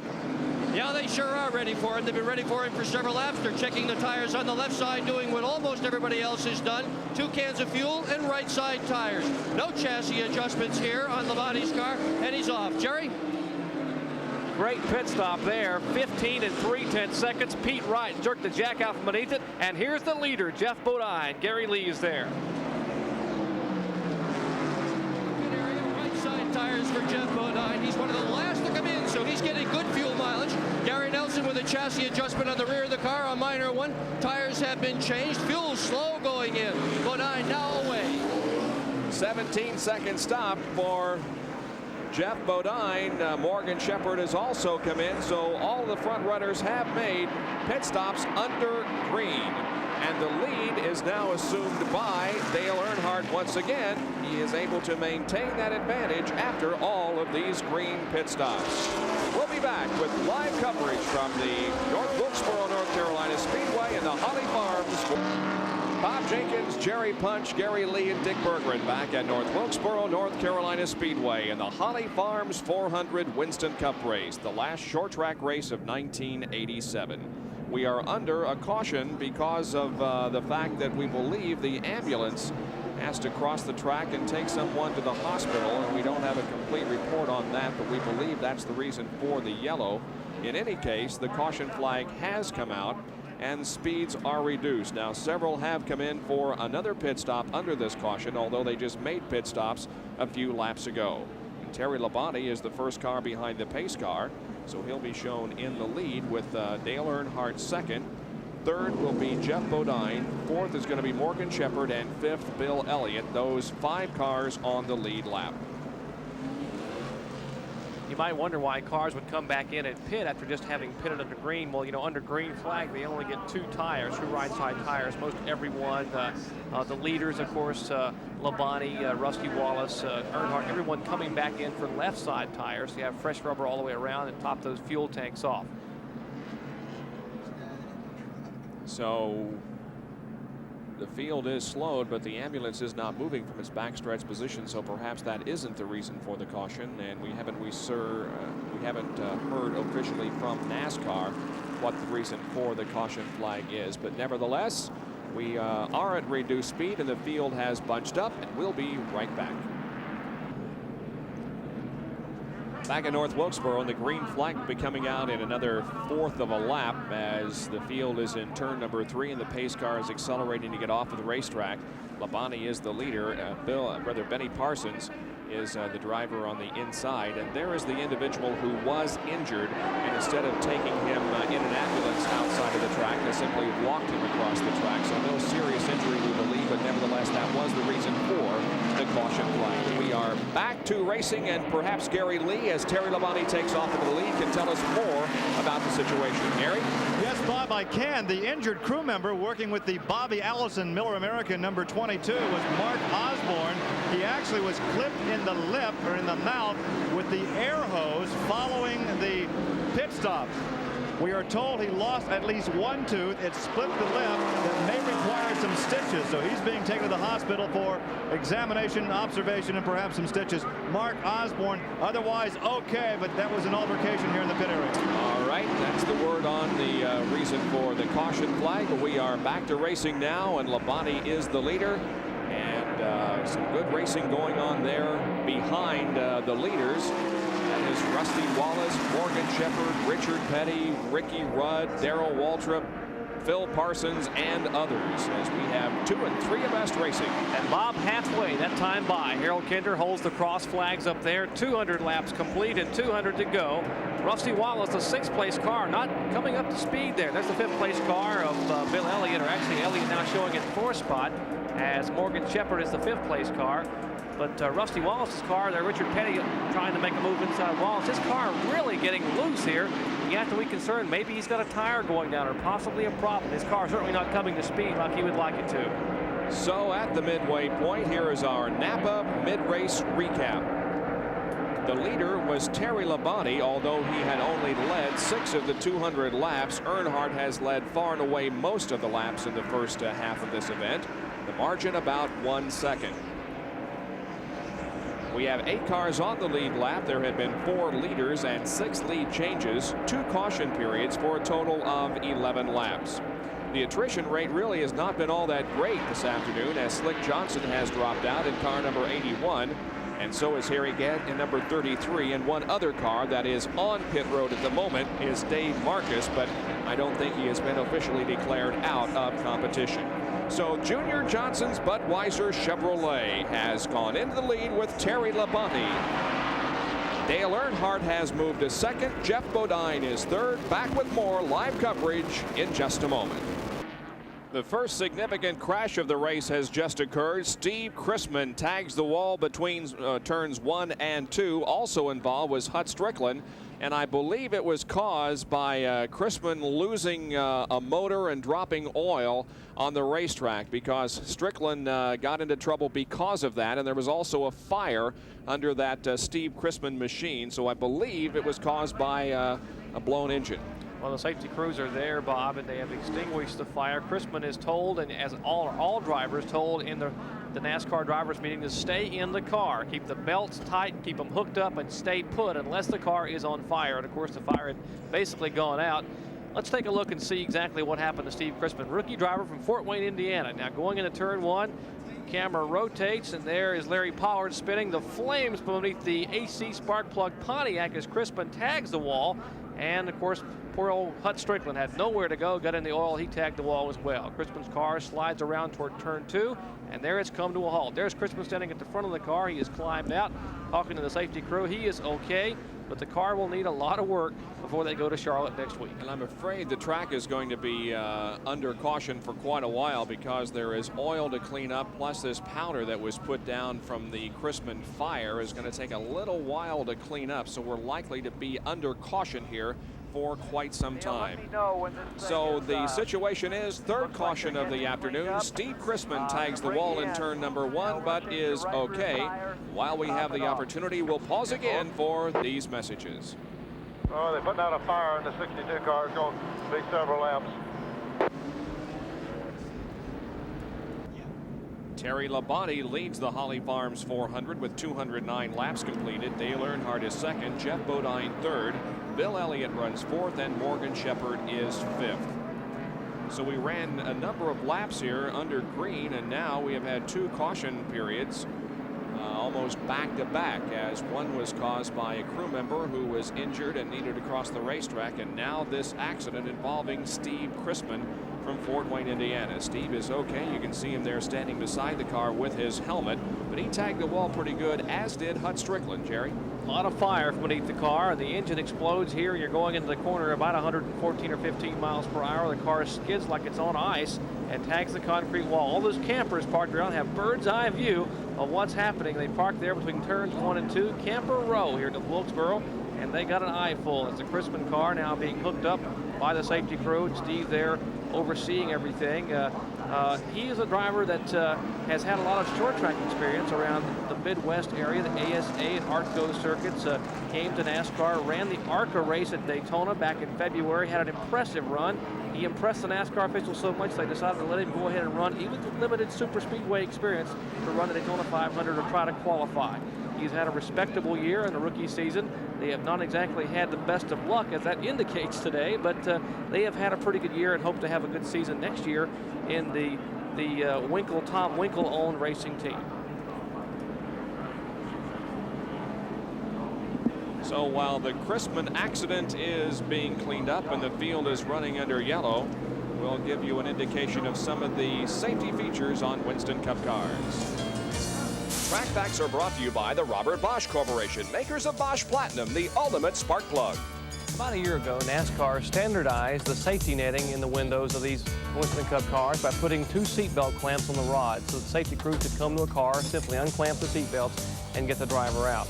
Well, they found out a problem a few months ago at Daytona when Ken Schrader's car flipped on the front stretch. Schrader could not release this back clamp because it's almost too difficult for him to get turned around while strapped in the seat to reach it. Well, an adjustment was made in the rule. Now they simply have 1 clamp and a rod. The rod slides back into place, and Bill Wilburn here, part of the STP crew, will show us that clamp's in the position. Now if the driver's in an accident, he merely reaches up for the 1 clamp, pops it loose, pulls the rod, and he's out of the car. Safety made easy by NASCAR.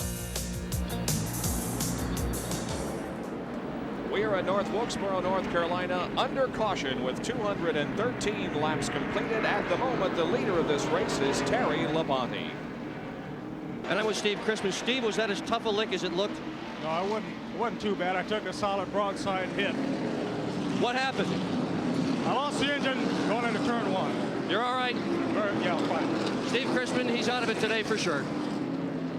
All right, while Crispin waits on the sidelines, Rusty Wallace still very much in competition. We'll try to contact him on the radio. Rusty Wallace and Jerry Bunch at ESPN. Rusty, do you have a handling problem with the car they're working on during this caution stop? Yeah, me and Dale got tangled up just a little bit on a restart, and I bent the toe in on the left front. That's the problem. You're a lap down now, Rusty. Do you feel like you got a shot at getting it back here at Wilkesboro? Well, we'll have to see. I tell you, these guys are working pretty hard. The car's just not right, but we've got another 200 laps left to go. We'll keep working on it. All right, his crew now trying to talk to Rusty, so we'll get off and let them converse, as we should be going back to green here in just 1 more lap. Now, a couple of drivers benefited from that caution because they had not made a pit stop, but then did after the caution came out. And Alan Kulwicki and Neil Bonnet both are back on the lead lap. So that'll put us 7 cars in the lead lap, Bob, with the last car back there being Bonnet. Now he just came in for a late pit stop just a lap ago and took a new right rear tire on. Here we go, back to green, as Terry Labonte will lead them down with Earnhardt in second. Jeff Bodine is in third. Bill Elliott, then Alan Kulwicki, Morgan Shepherd, and Neil Bonnet. Those cars on the lead lap. Green comes back out again. Look at Dale Earnhardt working the high side of the racetrack, passing Benny Parsons down the backstretch. But now Terry Labonte still has the advantage, although Earnhardt is sneaking up, giving him a little bump there in the rear as they come off the fourth corner. It is still Labonte leading.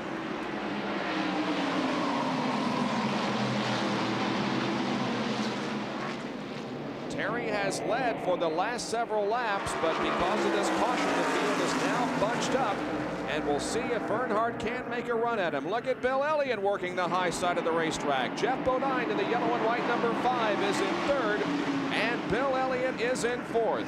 2 abreast racing. Jeff Bodine for the moment caught behind Richard Petty, and that's Ricky Rudd positioned between Bodine and Bill Elliott. Richard Petty being shown as the 8th place car, 1 lap down. He's the first car of the lap cars. We mentioned 7 cars in the lead lap. There is Bill Elliott. Elliott running awfully well here. He would like to get a good finish today. Bodine just cannot get around Richard Petty, and Richard running awfully well. They had that car dialed in.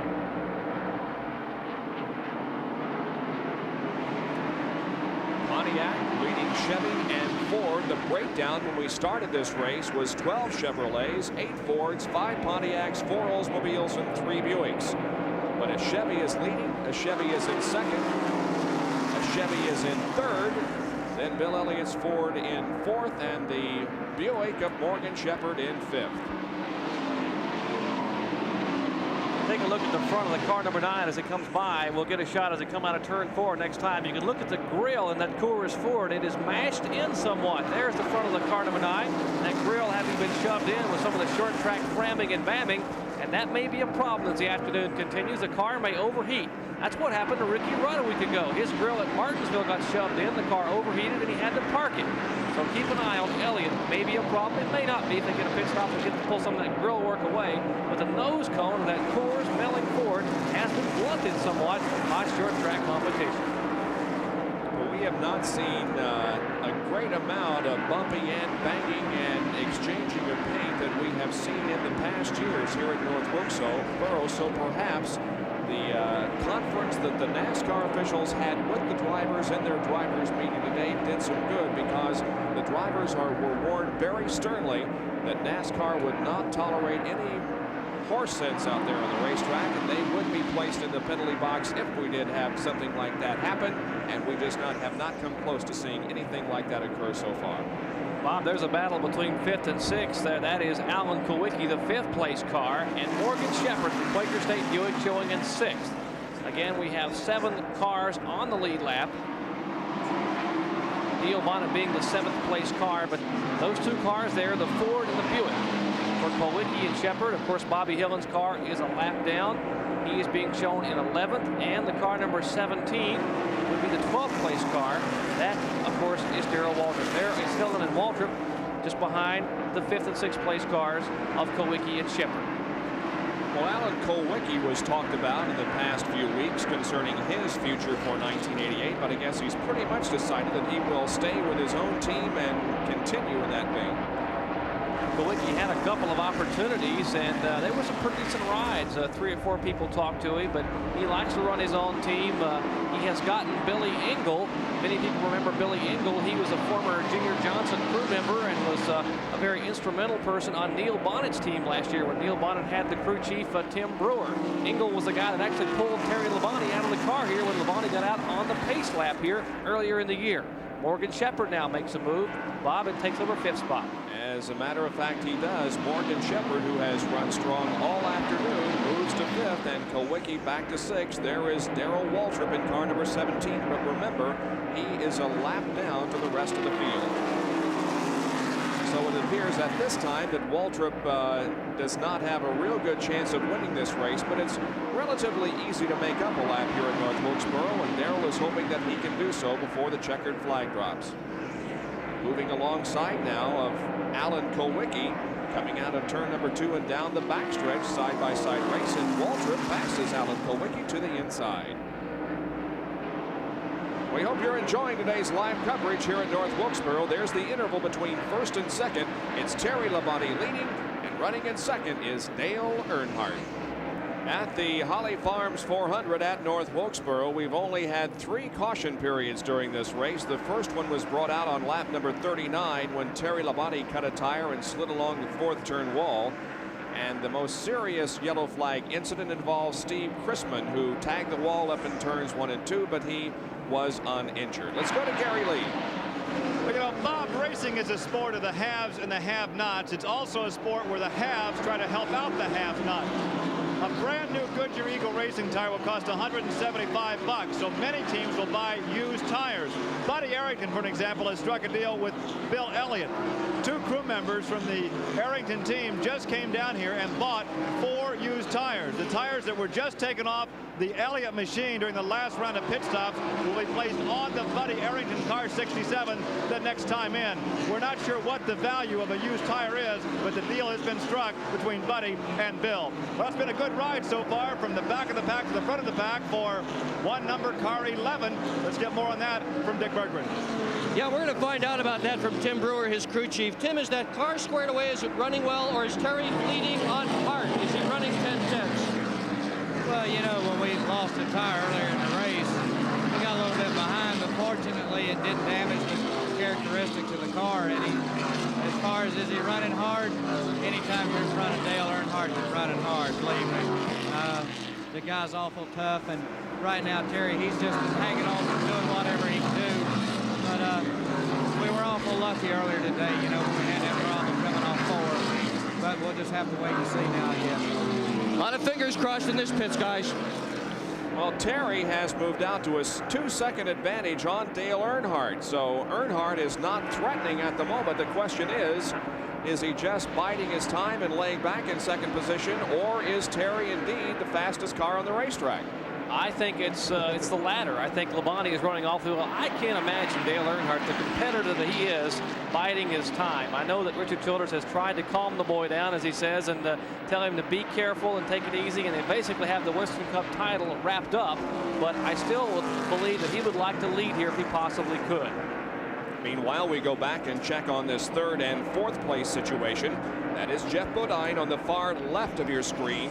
The number 15 car of Ricky Rudd is a lap down. Then the 9 car of Bill Elliott, who is on the lead lap and challenging Geoff Bodine for that 3rd position. And then right behind Bill is the Quaker State Buick, driven by Morgan Shepherd, and he also is in this battle.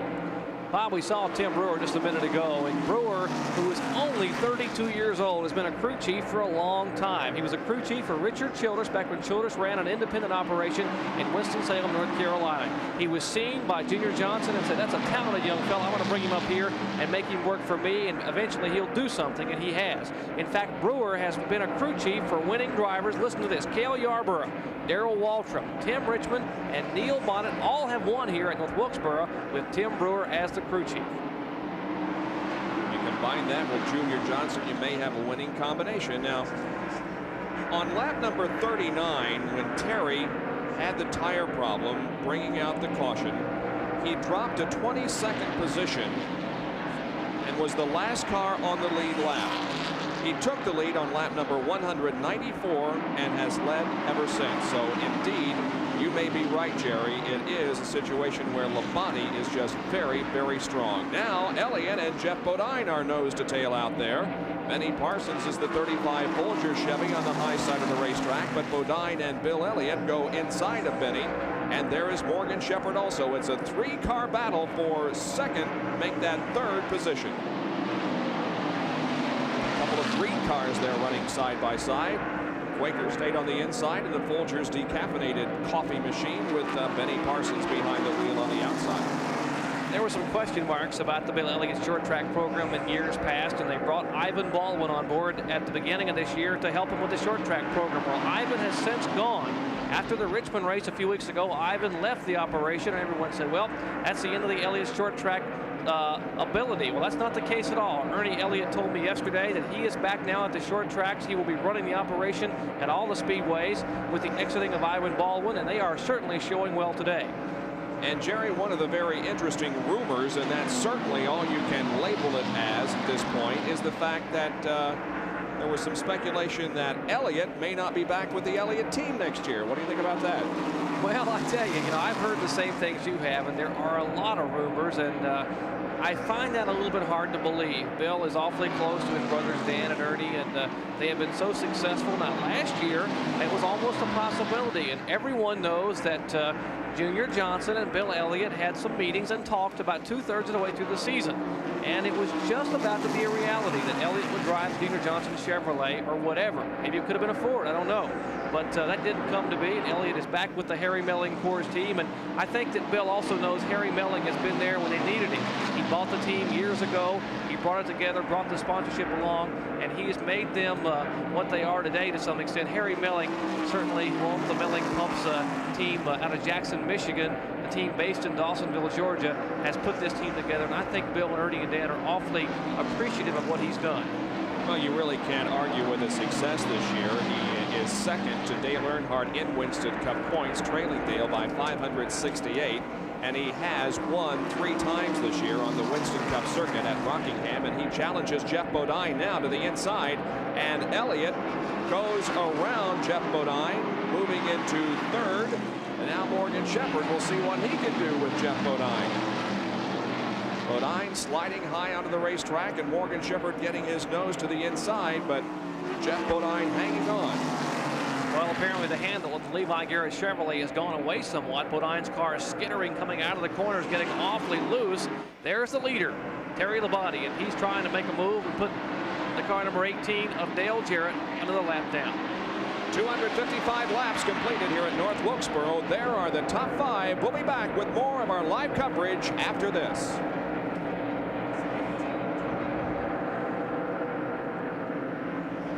We're back at North Wilkesboro, and the battle on the racetrack is for 4th, and that is the number 26 car of Morgan Shepherd that has passed the 5 car of Geoff Bodine, and so Morgan Shepherd is in 4th now. Bodine back to 5th. The top 5: Labonte, Earnhardt, then Elliott, then Shepherd, and then Geoff Bodine. Let's go to the pit area. Well, Bob, the problem with Geoff Bodine's car, according to his crew chief Gary Nelson, is that it's a bit loose. This is a bad time to have the car a bit loose. We're still quite a ways away from the next round of scheduled pit stops. On a warm afternoon like this is becoming, the car is going to only get worse. It's not going to get better. Bodine needs a pit stop to tighten up the back of the automobile. Well, he was running so strong there in the first 50 or 75 laps of the race, and now the handling apparently has gone away, and Bodine's certainly not at the pace that he was earlier. You can pretty much tell the car is loose, but watching Bodine's groove, watching in turn 3, the car goes up across the racetrack, running almost the middle groove up there. Now he comes out of the corner, and he is not able to keep the car down low like Darrell Waltrip is. He is moving his hands back and forth like he's swatting flies inside the Levi Garrett Chevrolet, just moving that steering wheel back and forth, trying to keep the car in a straight line, but the rear of the car is skittering out. Now the other 2 drivers on the lead lap, besides the 5 that we gave you just a few minutes ago, Alan Kulwicki is 6th on the lead lap, and so is Neil Bonnet in car 75. Then a lap down, Richard Petty, Darrell Waltrip, who you see there with Geoff Bodine. Kyle Petty is 10th, Ricky Rudd is 11th, Bobby Hillin Jr. is 12th, 13th is Rusty Wallace, 14th is Phil Parsons, 15th is Ken Schrader, in 16th position 2 laps down, Benny Parsons, and in 17th also 2 laps down, Michael Waltrip. But here comes Darrell Waltrip as he has been able to move by Geoff Bodine. Bob, we alluded to the fact that there would be some driver changes earlier in the week. There have been some more speculations and some more announcements made. We mentioned that Kenny Schrader will be the driver for the Folgers Hendrick Harry Hyde team. That's the ride vacated by the illness of Tim Richmond. As we take a look at the leader now, Terry Labonte, getting ready to make a move. Good shot from the Hardee's race cab inside Neil Bonnet's car. The Valvoline Pontiac as they go around Ernie Irvin. But as Labonte makes that move, we mentioned the fact that Ricky Rudd will go to the Quaker State Bernstein team. Replacing Rudd at Bud Moore will be Brett Bodine. Morgan Shepherd is due to form his own team. We understand Joe Rutland will be coming back with a new team. Who will drive the Dunleavy car, the Red Baron Pizza car? Well, we've heard that possibly Dale Jarrett may get an opportunity in that car, and what an impressive year he has had. The young driver from Conover, second-generation driver, son of Ned Jarrett, possibly Doug Hemron. He was very impressive yesterday, winning the modified race. And the latest rumor, and the fellow who just may climb in that car, our buddy Benny Parsons, maybe aboard the car number 90 for 1988. Those three drivers are the top three candidates there. Well, Gary Nelson, he may leave the car number 5 and run an R&D program, research and development, for Rick Hendrick in a 6 or 8 race schedule, or he may go somewhere else for Rick Hendrick if he buys another team on the Winston Cup Tour. Bob Johnson, the crew chief for Kenny Schrader, will be leaving that team. He will be joining up with Kenny Bouchard, the younger brother for Ron Bouchard, and Bob Whitcomb has bought the Dyguard operation, and Whitcomb will own that. Kenny Bouchard will drive it, and Bob Johnson will be the chief wrench. We mentioned Rodney Combs may have a new deal for next year. Hut Strickland, who has the Skip Janey car here, has since retired, being involved in an accident over in turns 1 and 2 with Steve Crispin. He will run a 15-race schedule in 88 in that car number 76. And we'll talk some more about what's coming up. We have some other possible speculation, some definite maybes on what will happen in 88. Well, it's an interesting time of year as decisions are being made and positions being sought for the 1988 Winston Cup season. Well, Terry Labonte has disposed now of both Neil Bonnet and Alan Kulwicki, so they both go a lap down, and now there are 5 cars again on the lead lap. The leader is Terry Labonte from Corpus Christi, Texas. Labonte started this race in 4th position in the Budweiser Chevrolet, driving for Junior Johnson. And aside from a time in which Dale Earnhardt led for a while, it's been all Terry Labonte, and he's been able to keep about the same interval between himself and Dale Earnhardt here in the past 50 or 75 laps or so.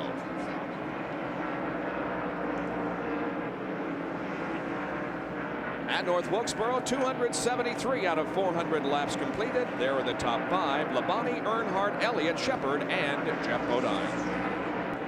We're back at North Wilkesboro for Winston Cup racing on this Sunday afternoon. We're glad you could join us. Terry Labonte leads, Dale Earnhardt, Bill Elliott, Morgan Shepherd, and Jeff Bodine. Gary Lee is down in the pit area. Well, actually, now I want to see a show of hands. How many of you out there have taken home a used racing tire as a souvenir? If you have, I'm in your heaven. We're back here in the Goodyear truck. Now, Goodyear provides only a right side and a left side compound for these Winston Cup cars. Most major teams will mount up 8 or 9 sets, but during every yellow, the major teams will change all 4 tires. So sometimes during the running of the race, a crew member will actually bring some rims back here, maybe the entire rim and tire assembly, take the tire off, mount up some new tires. So it can be a very active area, but I tell you what, if you like tires as souvenirs, you'd love to be here with me. Now, Gary all weekend has been complaining about the cool weather and having to work the pit area, and we can see now that he's moved inside a truck where it's nice and warm. Way to go, Gary. The field summary as we present those cars that are on the racetrack. Now, that is Terry Labonte, our leader, in the number 11 Budweiser car. And right behind him is Ricky Rudd, who is in the Bud Moore car. Ricky started in 12th position, currently 11th. We pan back and pick up the next car, and that is our 2nd place driver, Dale Earnhardt from Kannapolis, North Carolina. He started 10th, currently runs 2nd. Behind him would be Alan Kulwicki, the young driver, reigning Rookie of the Year on the tour. Alan from Milwaukee, Wisconsin, currently being shown in 6th spot overall in the Z-Rex Ford. Back behind him, we see Benny Parsons in the Folgers Chevrolet. There's BP, veteran campaigner, and his brother Phil Parsons just going around Benny. They're battling door to door. Older and younger brother Benny. Benny the older, Phil the younger brother in the Skoll car. As they are back, Phil being shown in 14th place. There is our Hardee's Race Cam car. That's the Valvoline Pontiac for Neil Bonnet, former winner here back in 1985. He won the first Union 400 driving for the Budweiser team of Junior Johnson. There's a look at Neil Bonnet. Trouble all afternoon for Neil Bonnet. The car vibrating. He didn't manage to get back in the lead lap. Now he's being shown 1 lap down in 7th spot.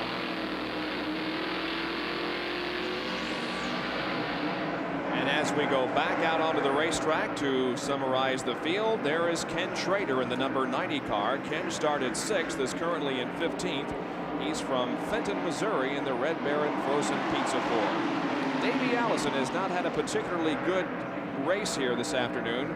He is currently in 26th, and the car began the race from 22nd position. He's been in and out of the pits all afternoon, and his attempt at working into the short tracks is an experimental thing here this afternoon. And there's Cuckoo Marlin, Cuckoo and Eula Faye's #1 son, Sterling Marlin. Sterling from Columbia, Tennessee, 30 years of age, running the Piedmont Airlines Underalls Oldsmobile. Not having a great run. Sterling currently being shown back in the field in 20th spot. Dale Jarrett from Hickory, North Carolina, drives this Coates and Clark Chevrolet, owned by Eric Friedlander, car number 18. He started this race in 19th and is currently 18th.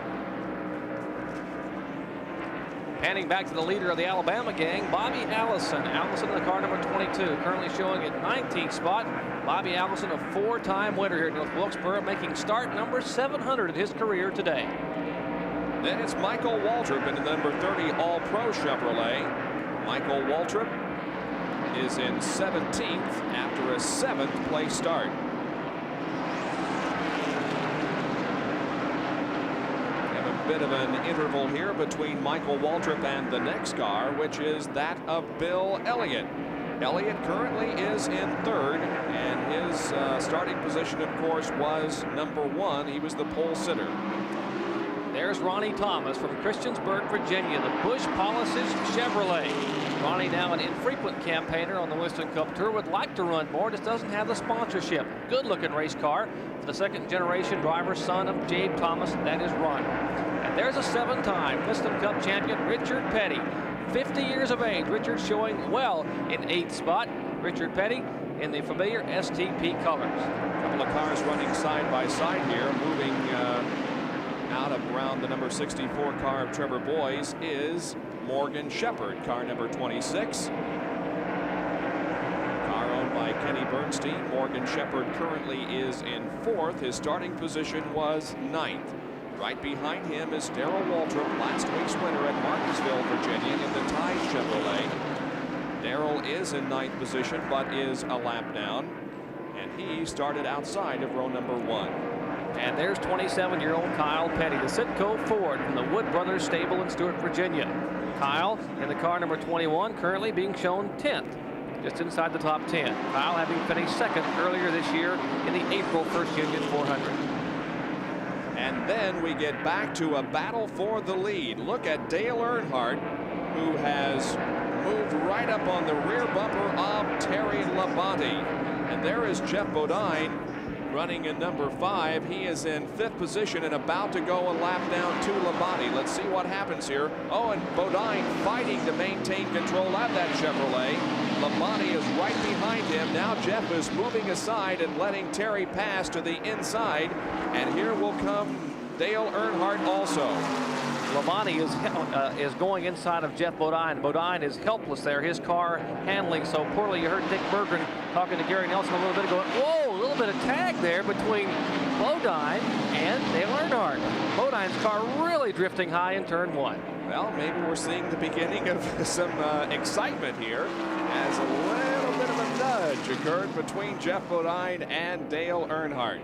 But nevertheless, Terry Labonte has been able to keep the lead through all of this, but now it's going to get interesting because he is approaching a whole group of slower cars, and that could definitely play a factor in who comes out as the leader. Let's take a look at this little bit of nudge. Here's Earnhardt trying to stay close to Labonte. He just pulls up in the groove there, and Bodine is there. The right front of Earnhardt's car, the left front of Bodine's car, contact, and a little bit of bobbing and weaving. So Labonte now beginning to work some slower traffic. Ronnie Thomas in car number 41 is passed by Labonte. That's Kyle Petty in the number 21 machine. There were some cars that we were not able to get to in the field summary because we are now concentrating on this battle for the lead, including car number 52. That's Jimmy Means, who is still out there. Ernie Irvan in number 6 is still out, as is the number 12 machine of Larry Pollard. Trevor Boyes is still in the race in car number 64. The number 8 car of Bobby Hillin Jr. and Rusty Wallace, who we had a brief shot of in the field summary ahead of Terry Labonte at that time, but he has since been passed by them. Only showing 6 cars out at this point in time, Bob, and not bad at all for attrition. We're pushing 300 laps here at North Wilkesboro Speedway, and you know, we still have of the 32 cars started, we still have 26 running, so a pretty good field. Labonte now beginning to open up a little bit. His car handling awfully well, and we mentioned earlier, Junior Johnson was not worried at all. He was not concerned when Gary Lee talked to him about that first caution flag caused by a right front tire going down on his driver. 300 laps have been completed, 100 to go in the Holly Farms 400. We'll take a break and be right back with more. Pace continues to be set by Terry Labonte as we're back in the Neil Bonnet machine in the Hardee's race cam. There is the leader, Labonte, but right on his back bumper is Dale Earnhardt. They pass now the Kenny Bernstein car of Morgan Shepherd. Labonte on the outside. Now Earnhardt decides he'll go there also. And now the number 26 car of Morgan Shepherd has been lapped, and there are only 3 cars on the lead lap besides Labonte and Earnhardt. Bill Elliott, the only other one with these guys. We got to be wondering what can be the pit strategy coming up as we wind down here at North Wilkesboro Speedway. When will Labonte make a pit stop? What will they do? How about Earnhardt's pits? And maybe we can check in down on pit road and find out exactly maybe what the pit strategy is with Dick Berggren. Dick? Well, Jerry, the pit strategy will certainly be determined by yellow flags. If they get a yellow flag, everybody's going to come in. But remember, all afternoon, Earnhardt has been pitting earlier than everybody else, and Labonte is getting excellent fuel mileage. Next time Earnhardt comes in, if it's under a green flag, he'll almost certainly take 2 tires, a load of fuel, and go out. Labonte will do the same. If it's a yellow flag, they're going to do all 4 tires and then come in. Here's the key deal. Labonte seems to be getting better fuel mileage by about 20 laps than Earnhardt per tank. That means he can stay out there longer and hope for the yellow flag to pick up the 4 tires, which would in fact give him an advantage at the end. Bob? All right, well, all that to be determined here in the next few laps. They will, of course, make one more pit stop before the end of this race, and it could be won or lost in the pit area before this one is all over. Now, if Terry Labonte were to win here this afternoon, it would be the 10th different winner in 1987 on the Winston Cup Tour. Of course, Earnhardt has the most wins with 11. Bill Elliott has 3. Rudd, Davey Allison, and Tim Richmond each have 2. And then Kyle Petty, Bobby Allison, Rusty Wallace, and Darrell Waltrip each have 1 win. And Bob, Terry Labonte's last win came in March of 1986 at North Carolina Motor Speedway in Rockingham, North Carolina. It has been 50 races since Labonte has been to victory lane. It has been a long time and a long dry spell for the Junior Johnson crew. Tim Brewer and the crew really working to put this car in victory lane. And Terry's performance here in this race last year, of course, he wasn't driving for Junior Johnson, but he finished 10th in the 1986 Holly Farms 400. And in the race earlier this year here at North Wilkesboro, the first Union 400, he was 8th, although, as we mentioned, he did not actually drive in competition as Brett Bodine took over for the injured Terry Labonte. Now the number 5 car of Jeff Bodine and the 26 machine of Morgan Shepherd begin to close up just a little bit as Darrell Waltrip is positioned between the 2.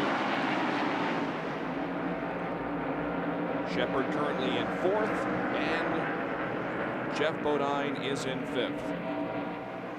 We mentioned the 3 cars that were battling last week in Martinsville, Virginia. That final lap as Labonte was involved, as was Darrell Waltrip and Dale Earnhardt. The Labonte car was damaged pretty severely. And listen to what happened to the car. They brought it back from Martinsville. It's the same car they're racing here today. They brought it back from Martinsville, Virginia on Sunday night. Tim Brewer and the crew, Wayne Dalton, everybody went to work on the car, stripped the sheet metal off, and Brewer left for Banjo Matthews' shop Sunday night. Monday afternoon at 8 o'clock, or pardon me, at 8 p.m., the car returned from Banjo Shop with a new frame and began to work putting sheet metal on the car. At 5 o'clock Tuesday morning, the crew finished putting sheet metal on the car, sent it in to be painted. The car was painted Tuesday night, reassembled with chassis parts, the coolers, the ductwork. Wednesday it was finished, and Thursday at 1 o'clock it was loaded on its way here to Wilkesboro. All of that in 72 hours. That's pretty good. Now it's single file as Petty, Morgan Shepherd, then Darrell Waltrip, Jeff Bodine, and Bobby Hillin Jr. are in single file formation. Well, we began to talk about the possible changes for next year, and I know you only got partially through your list, so maybe we can do some speculating and predictions here on what might happen next year. Well, we know Davey Allison's team, the Revere Lundy team, will run the full schedule in '88. That's why they are here testing the short track car they just had built today. Buddy Baker will run the full circuit next year in the Crisco car. But then in '89, the speculation is he may give up the reins to either one of his young sons, Brandon or Brian, or maybe another young driver. But Baker will run for the championship. And a lot of us who have seen Baker for many years would like to see him have a good shot at winning it. And he can do it next year. Cliff Stewart is coming back. Cliff Stewart, who maintained the car, Rusty Wallace drove, Jeff Bodine drove, Morgan Shepherd drove. He has been out for a year or so. We understand he will be coming back to the team for '88. Dave Maynard III, the two-time All-American Challenge Series champion for NASCAR out of Maline, Alabama, may get a ride for Winston Cup Rookie next year. He has talked to Jimmy Means and a few others about running their cars later in the year. He may drive at Atlanta on the final race of this year and may run for '88 on a regular schedule. And there are more. We'll continue to talk about them throughout the afternoon. As Terry Labonte leads the Holly Farms 400, another win for Junior Johnson would please him just fine. Well, that's true. We're going to do everything we can to win it. You know, I hope it don't come down to a crashing contest like 3 or 4 others as in the last race or two. If it comes down to that, whoever gets crashed worse will be the one that's out of it, and we've got the rough end of that deal 2 or 3 times this year, so we don't plan on taking much of that while we're here either. So Labonte leads, and we have less than 80 laps to go in this race. Can Terry hang on to the lead, or will Dale Earnhardt charge toward the front? Well, we'll be right back. Now, Benny Parsons has come in for a pit stop. One other thing that we'll have on Speed Week this coming week, some tremendous speeds being turned in at Ennis, Texas in the NHRA drag race. Some unbelievable speeds being turned in that we'll tell you about on Thursday night. Benny Parsons rolls back out onto the racetrack. Terry Labonte continues to set the pace, and we're anticipating some pit stops soon. Here is Dale Earnhardt making his pit stop. The final one of the race for Dale Earnhardt as he brings the Wrangler Jean Chevy in. Here's Dick Berggren. They are really ready for this thing. Kurt Schomerden has looked over all the tires, as has their tire experts. Childress has looked over all the tires. 1 can of fuel in, 2nd can ready. This will be outside tires only. Right side is done. Schomerden cleans the grill on the car. There goes Earnhardt. Good stop. He goes a lap down, although the stop only took 14.2 seconds. Earnhardt at the moment a lap down, but remember, everybody else is going to have to pit shortly, and unless we get a yellow flag here, he will obviously make up the lap. Well, Terry Labonte's crew, the Budweiser crew, getting ready, getting their strategy put together, and likewise, they probably will change 2 right side tires. We see some other crews getting ready. Here's Jeff Bodine's crew getting prepared on pit road. There's Labonte, the leader. Budweiser Chevrolet currently has a lap over Dale Earnhardt, but other cars on the lead lap, the car number 9 of Bill Elliott. And there's Bobby Hillen's car in, getting right side tires on the Miller American Buick for Hillen. And there's Earnhardt trying to unlap himself. Now he is a lap down. That 14.2 second stop cost him a lap. Let's go to Dick Berggren. Jeff Bodine is going to be the next one in. Remember, he's got problems with the rear end of that car being loose. He's also got right front damage. This is a right side tire change, a windshield clean. Got one can of fuel in it. Surprisingly, they're not touching the bolts on the car. They're not going to adjust the springs, and here's why. They're going to make their changes with tires. Bodine to take 4 tires under green. The only time you see this is when the handling has gone away. There is proof positive that Bodine has lost the handles, Bob. Gary Lee, what's going on at your end? Well, we have Bill Elliott in as Dan Elliott goes to work on the left front, again changing right side tires only, a clean windshield being administered, 2 dump cans, 22 gallons of fuel. Bill Elliott, the short track program trying to pick up steam here at North Wilkes, and he is underway.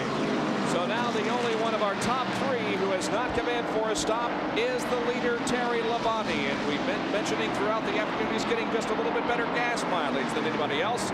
That's allowing him to stay out there. And I think, Jerry, that Earnhardt just showed his hand before we went down for the Jeff Bodine stop. He passed Labonte and really put him away, so to speak. Here comes, by the way, the leader, Labonte. Here's Terry Labonte on the Budweiser's pit stop on pit road. Let's go to Dick Berggren. Well, here it is for all the marbles. This may well be Labonte's last pit stop. Certainly Earnhardt could pass him because he's got those 2 new tires, but Labonte is about to have new tires on the outside of his automobile as well. Count on this being a 2-tire change. They're not going to change 4. There goes Labonte. And he's going to fall in just behind Dale Earnhardt. Oh, no, he beats Earnhardt out of the pit area, and Labonte hangs on to the lead. And this crowd is on its feet here at North Wilkesboro. A capacity crowd of 35,000 people estimated here by the local facilities, local constabulary, and they are cheering Terry Labonte, the local favorite. Junior Johnson's shop just 8 miles away. Bob Jenkins and Labonte 12.3 seconds on their pit stop, and the Wrangler crew 14.2. And there's the difference. Labonte is the leader. Well, Earnhardt had to climb on the brakes to avoid running into the back end of another car, and that allowed Terry just to accelerate to the inside and move out into position ahead of Dale Earnhardt. Ricky Rudd gets service on pit road. Right side tires for the Motorcraft Ford. Harold Stott and the crew changing those tires, and there is Labonte moving inside of the Xerox Ford of Alan Kowicki. This crew, the Budweiser crew, Tim Brewer, Wayne Dalton, Pete Wright, Sandy Jones, Mike Hill, all of them, they have worked so hard, and the guys in the shop this week, they will not be denied. Brewer said, we had to totally rebuild this car, as I told you earlier. This is the car they wanted to win with earlier in the year. They brought it here as a brand new race car, and Brett Bodine was the driver. Their number 1 driver, Terry Labonte, was hurt. Terry Labonte now with about a 4-second lead, or rather a 2-second lead on Dale Earnhardt.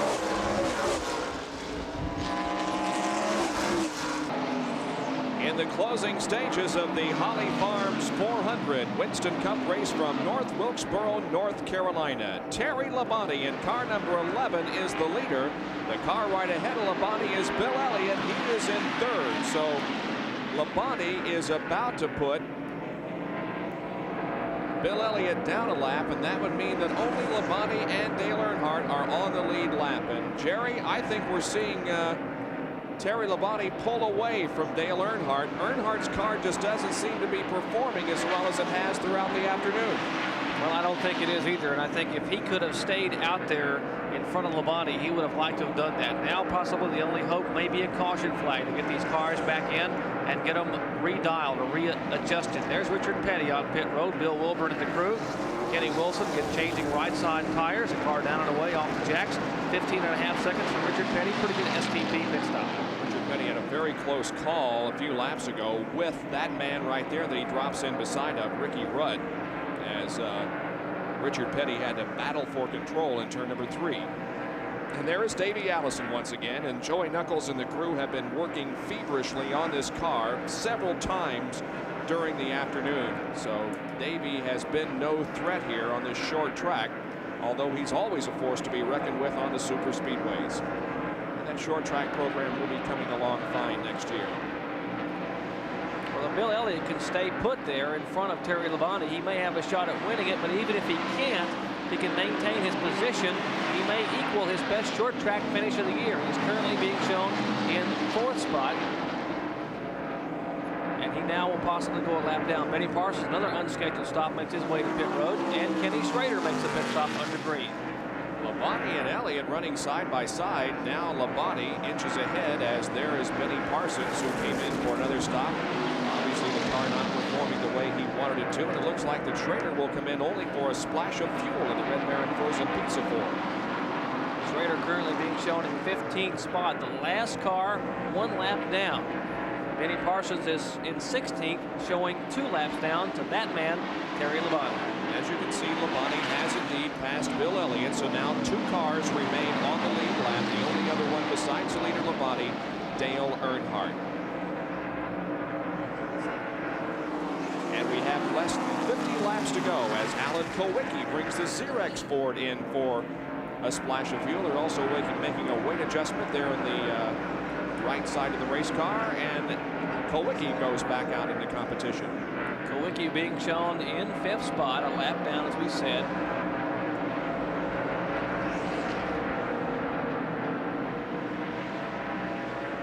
Now Labonte and Darrell Waltrip are side by side. These are 2 of the 3 combatants in the final lap last weekend at Martinsville. But again, very clean racing here at North Wilkesboro as Darrell moves over and allows Terry to pass very easily. Well, we heard from Junior Johnson about how important it is for him to win. How about Terry Labonte bringing home a win? Well, the push has been on all season, you know. Of course, I think the closer you get to the end, a little bit more pressure there. But the thing that's bad about our year is the fact that we've come close several times and missed those chances, and you can't ever make them up. You know, you just got to go out and get some more chances. And so this will be of all the races left to win, this will be the one I'd love to win more than any of them, probably. And he's well on his way to doing so. We'll know in the next few laps. Now 357 laps are completed. Darrell Waltrip has brought the Tide Chevrolet in again. Here's Dick Berggren.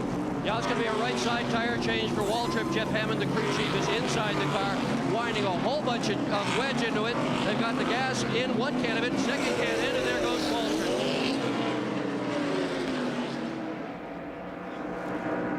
Waltrip has not been a real threat to win all afternoon long, but Terry Labonte and Dale Earnhardt are still very much in competition. We'll be right back.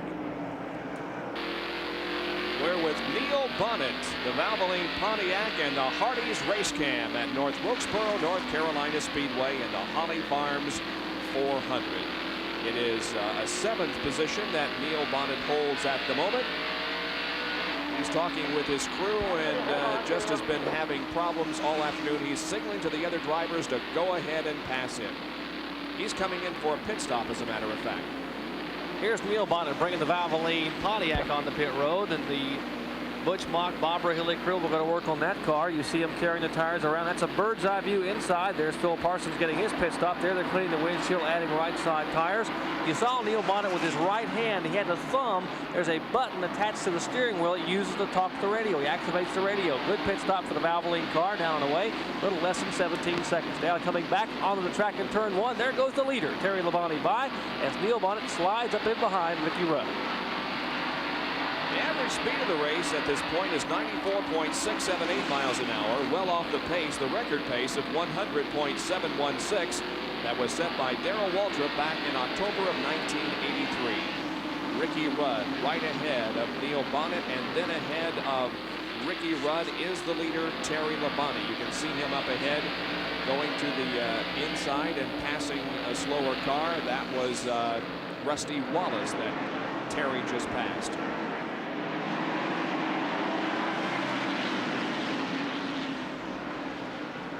Richard Petty right ahead of Terry Labonte as Richard stands to lose his 2nd lap of the race. But Richard is currently being shown in 8th position. To summarize what has gone on so far, we've had 3 caution periods. There was only 1 crash, at least so far. That was the one that involved Steve Chrisman and Huck Strickland. Steve's car got out of control in turns 1 and 2 after apparently blowing an engine and sliding up into the wall, but he was not injured. Terry Labonte, our leader, brought out the first caution of the day when he cut a tire and slid into the fourth turn wall, but he stayed on the lead lap.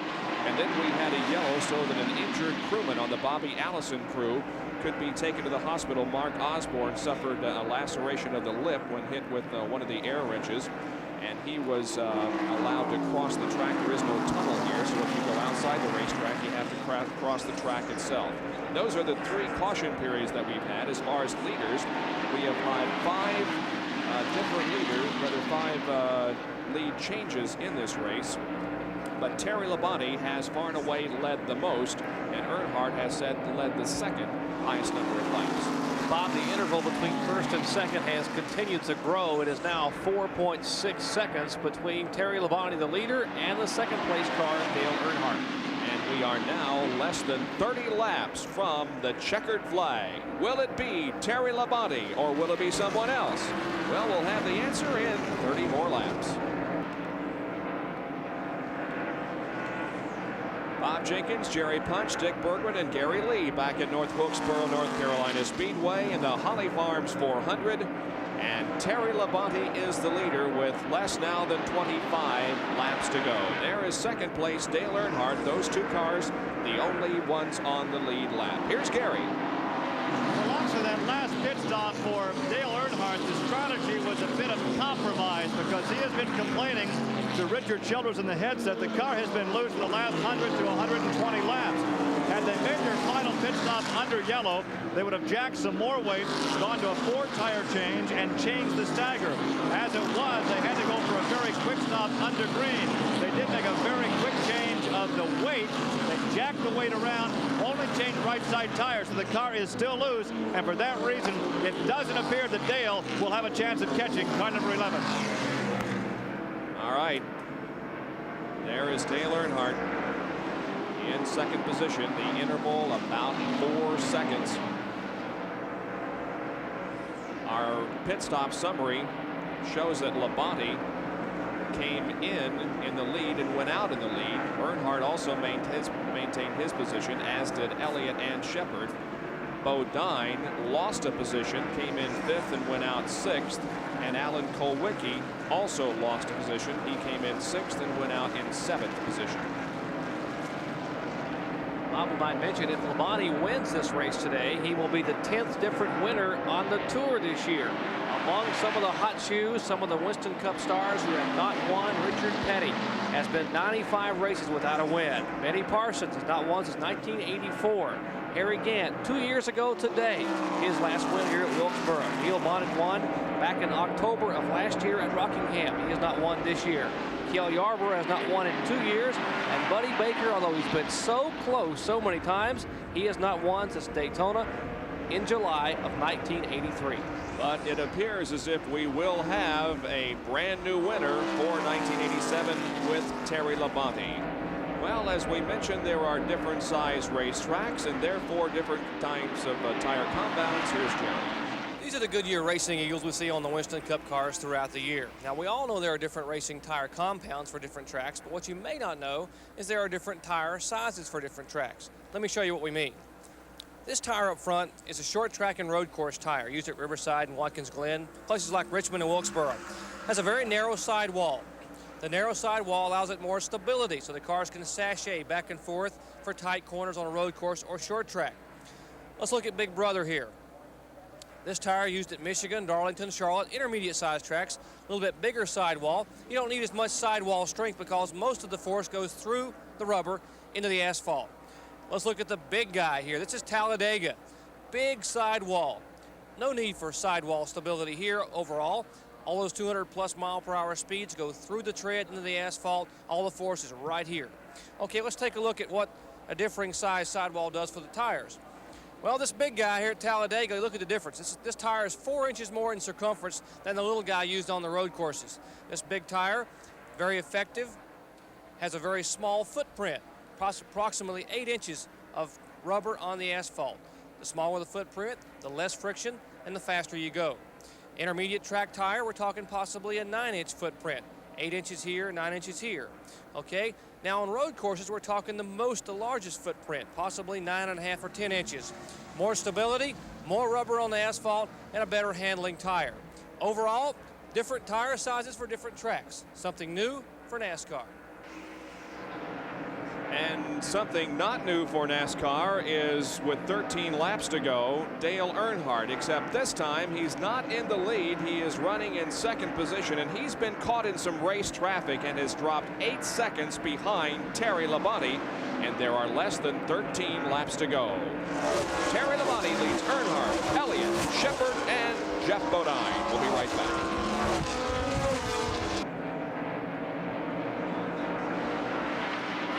And so we get set for the final few laps of the Holly Farms 400. There is Ernie Irvan in car number 6. He has obviously lost a tire, and he scraped the fourth turn wall, similar to what Terry Labonte did early in the race. However, this does not bring out a caution. Irvan has continued to keep the car running. He's now safely in the pits. No caution. For a moment, we thought that the caution was going to come out, bunch up the field, and perhaps Dale Earnhardt would have a shot at Terry Labonte, but that apparently will not be the case as Labonte continues to lead the field. Terry Labonte moving in on the 4th place car. That is Morgan Shepard in the Quaker State Bernstein Buick. Labonte now biding his time as laps are winding down. It'll be 6 laps to go when we come back. There's the 2nd place car, Dale Earnhardt. An unusual spot for Earnhardt. He is the chaser as opposed to the chasee. He has been the leader on 6 of the 7 short track events. He has led the most laps, and he, of course, he has won 6 times. 5 more laps to go, and Earnhardt is going to have to make an outstanding charge here the last few races of the year in order to tie or even beat Richard Petty's 4th or rather 13 wins in a single season. Terry Labonte has led this race since lap number 194. Terry Labonte looking for career win number 7 and only his 2nd ever short track victory in Winston Cup competition. Last time that Labonte won was in March of 1986. It's been well over a year ago. That victory was at Rockingham. Harold Kinder, the official starter for the Winston Cup Series, points to Terry Labonte and gives him the 2 more laps to go signal. Next time around, Labonte will be receiving the white flag for his final trip around this 0.625 mile racetrack. There is Dale Earnhardt in 2nd, but well off the pace, some 8 seconds behind Labonte. And we have a crash over in turn number 2. Not a crash actually, but a spin involving Alan Kulwicki, but it does bring out the caution flag, and Labonte will be coming down to receive the caution flag and also the white flag at the same time. So this race is going to end under caution, and Terry Labonte has it. Well, coming back from adversity, you talk about he started out in the wall in turn 4 on the first caution flag of the day. A cut right front tire, and now he'll take that same Budweiser Chevrolet and an impressive effort by Tim Brewer, Junior Johnson, and the crew to victory lane. His first win in 50 starts for Terry Labonte. Win number 7. He will come down, Bob, and get the checkers. And here it is. Labonte receives the checkered flag, and Terry Labonte wins his first Winston Cup race of 1987. He gives Junior Johnson another victory here at North Wilkesboro. His win comes in his 270th Winston Cup race. Terry Labonte from Corpus Christi, Texas. And that makes Junior Johnson the all-time winningest car owner here at North Wilkesboro Speedway. He had been tied with Petty Engineering with 15 wins apiece. Now Johnson will have win number 16, and Labonte its career win number 7. Junior certainly has something to smile about. We heard Gary Lee early in the race talk about how calm and serene that Junior Johnson is most of the time. Perhaps we can get a smile out of him in victory lane. We know we'll have one from Terry Labonte, who came so close last weekend at Martinsville, but finally pulls off the victory at North Wilkesboro. So Terry has pulled the car into victory lane. He'll have a few moments to get himself together in the race car. Then he'll be stepping out and talking with us, and we'll be back for that victory lane interview in a moment. We're on break, Bob. We go to the victory lane. Dick Berggren standing by with Terry Labonte. Well, Terry Labonte, what does it feel like to win at Wilkesboro for Junior Johnson? I'll tell you what, Darrell Waltrip won this race a year ago, and he said on ESPN that Terry would have fun in this car, and I did. I tell you, he didn't lie. I got to thank, Junior and all the guys that work on the crew that just did a super job. The car worked perfect all day. I thought we were in trouble when we cut a tire early in the race, but, we just kept after it, and the car worked super. How did the car run after you had the cut tire? Well, believe it or not, it messed the front end up a little bit, and we need to go back to the shop and check it and see what it did, because I think it helped it. The car actually ran better after you crashed? I believe it did. Incredible. What were your thoughts when you saw that wall coming up and you knew the tire was gone? Did you think, oh no, here we go again? Yeah, that's exactly what I thought. We've come close 3 or 4 times, and it seemed like there's always some little thing that knocked us out, and I thought, oh boy, here we go again, Well, Gary Lee is with second place finishing Dale Earnhardt. Gary? Indeed I am. Early, it looked like you were going to run away and hide, then some yellows, and then I understand the car got loose. Well, we made an adjustment on the car, and I think we went the wrong way. We were going to change it again if we could have got another 4-tire change, but it didn't come, so we had to just suffer with it. And had to put them rights on that one stop. It really made it worse. So, we'll see what happens at Charlotte. So in hindsight, what you really needed late in the race was a yellow for tire change. Well, we could have made another adjustment and hopefully went the right way. We were pretty good, but we just wasn't good as Terry. Just a tad off in car number 3. All right, but still a fine finish for Dale Earnhardt, and he again has all but wrapped up the Winston Cup Championship for 1987.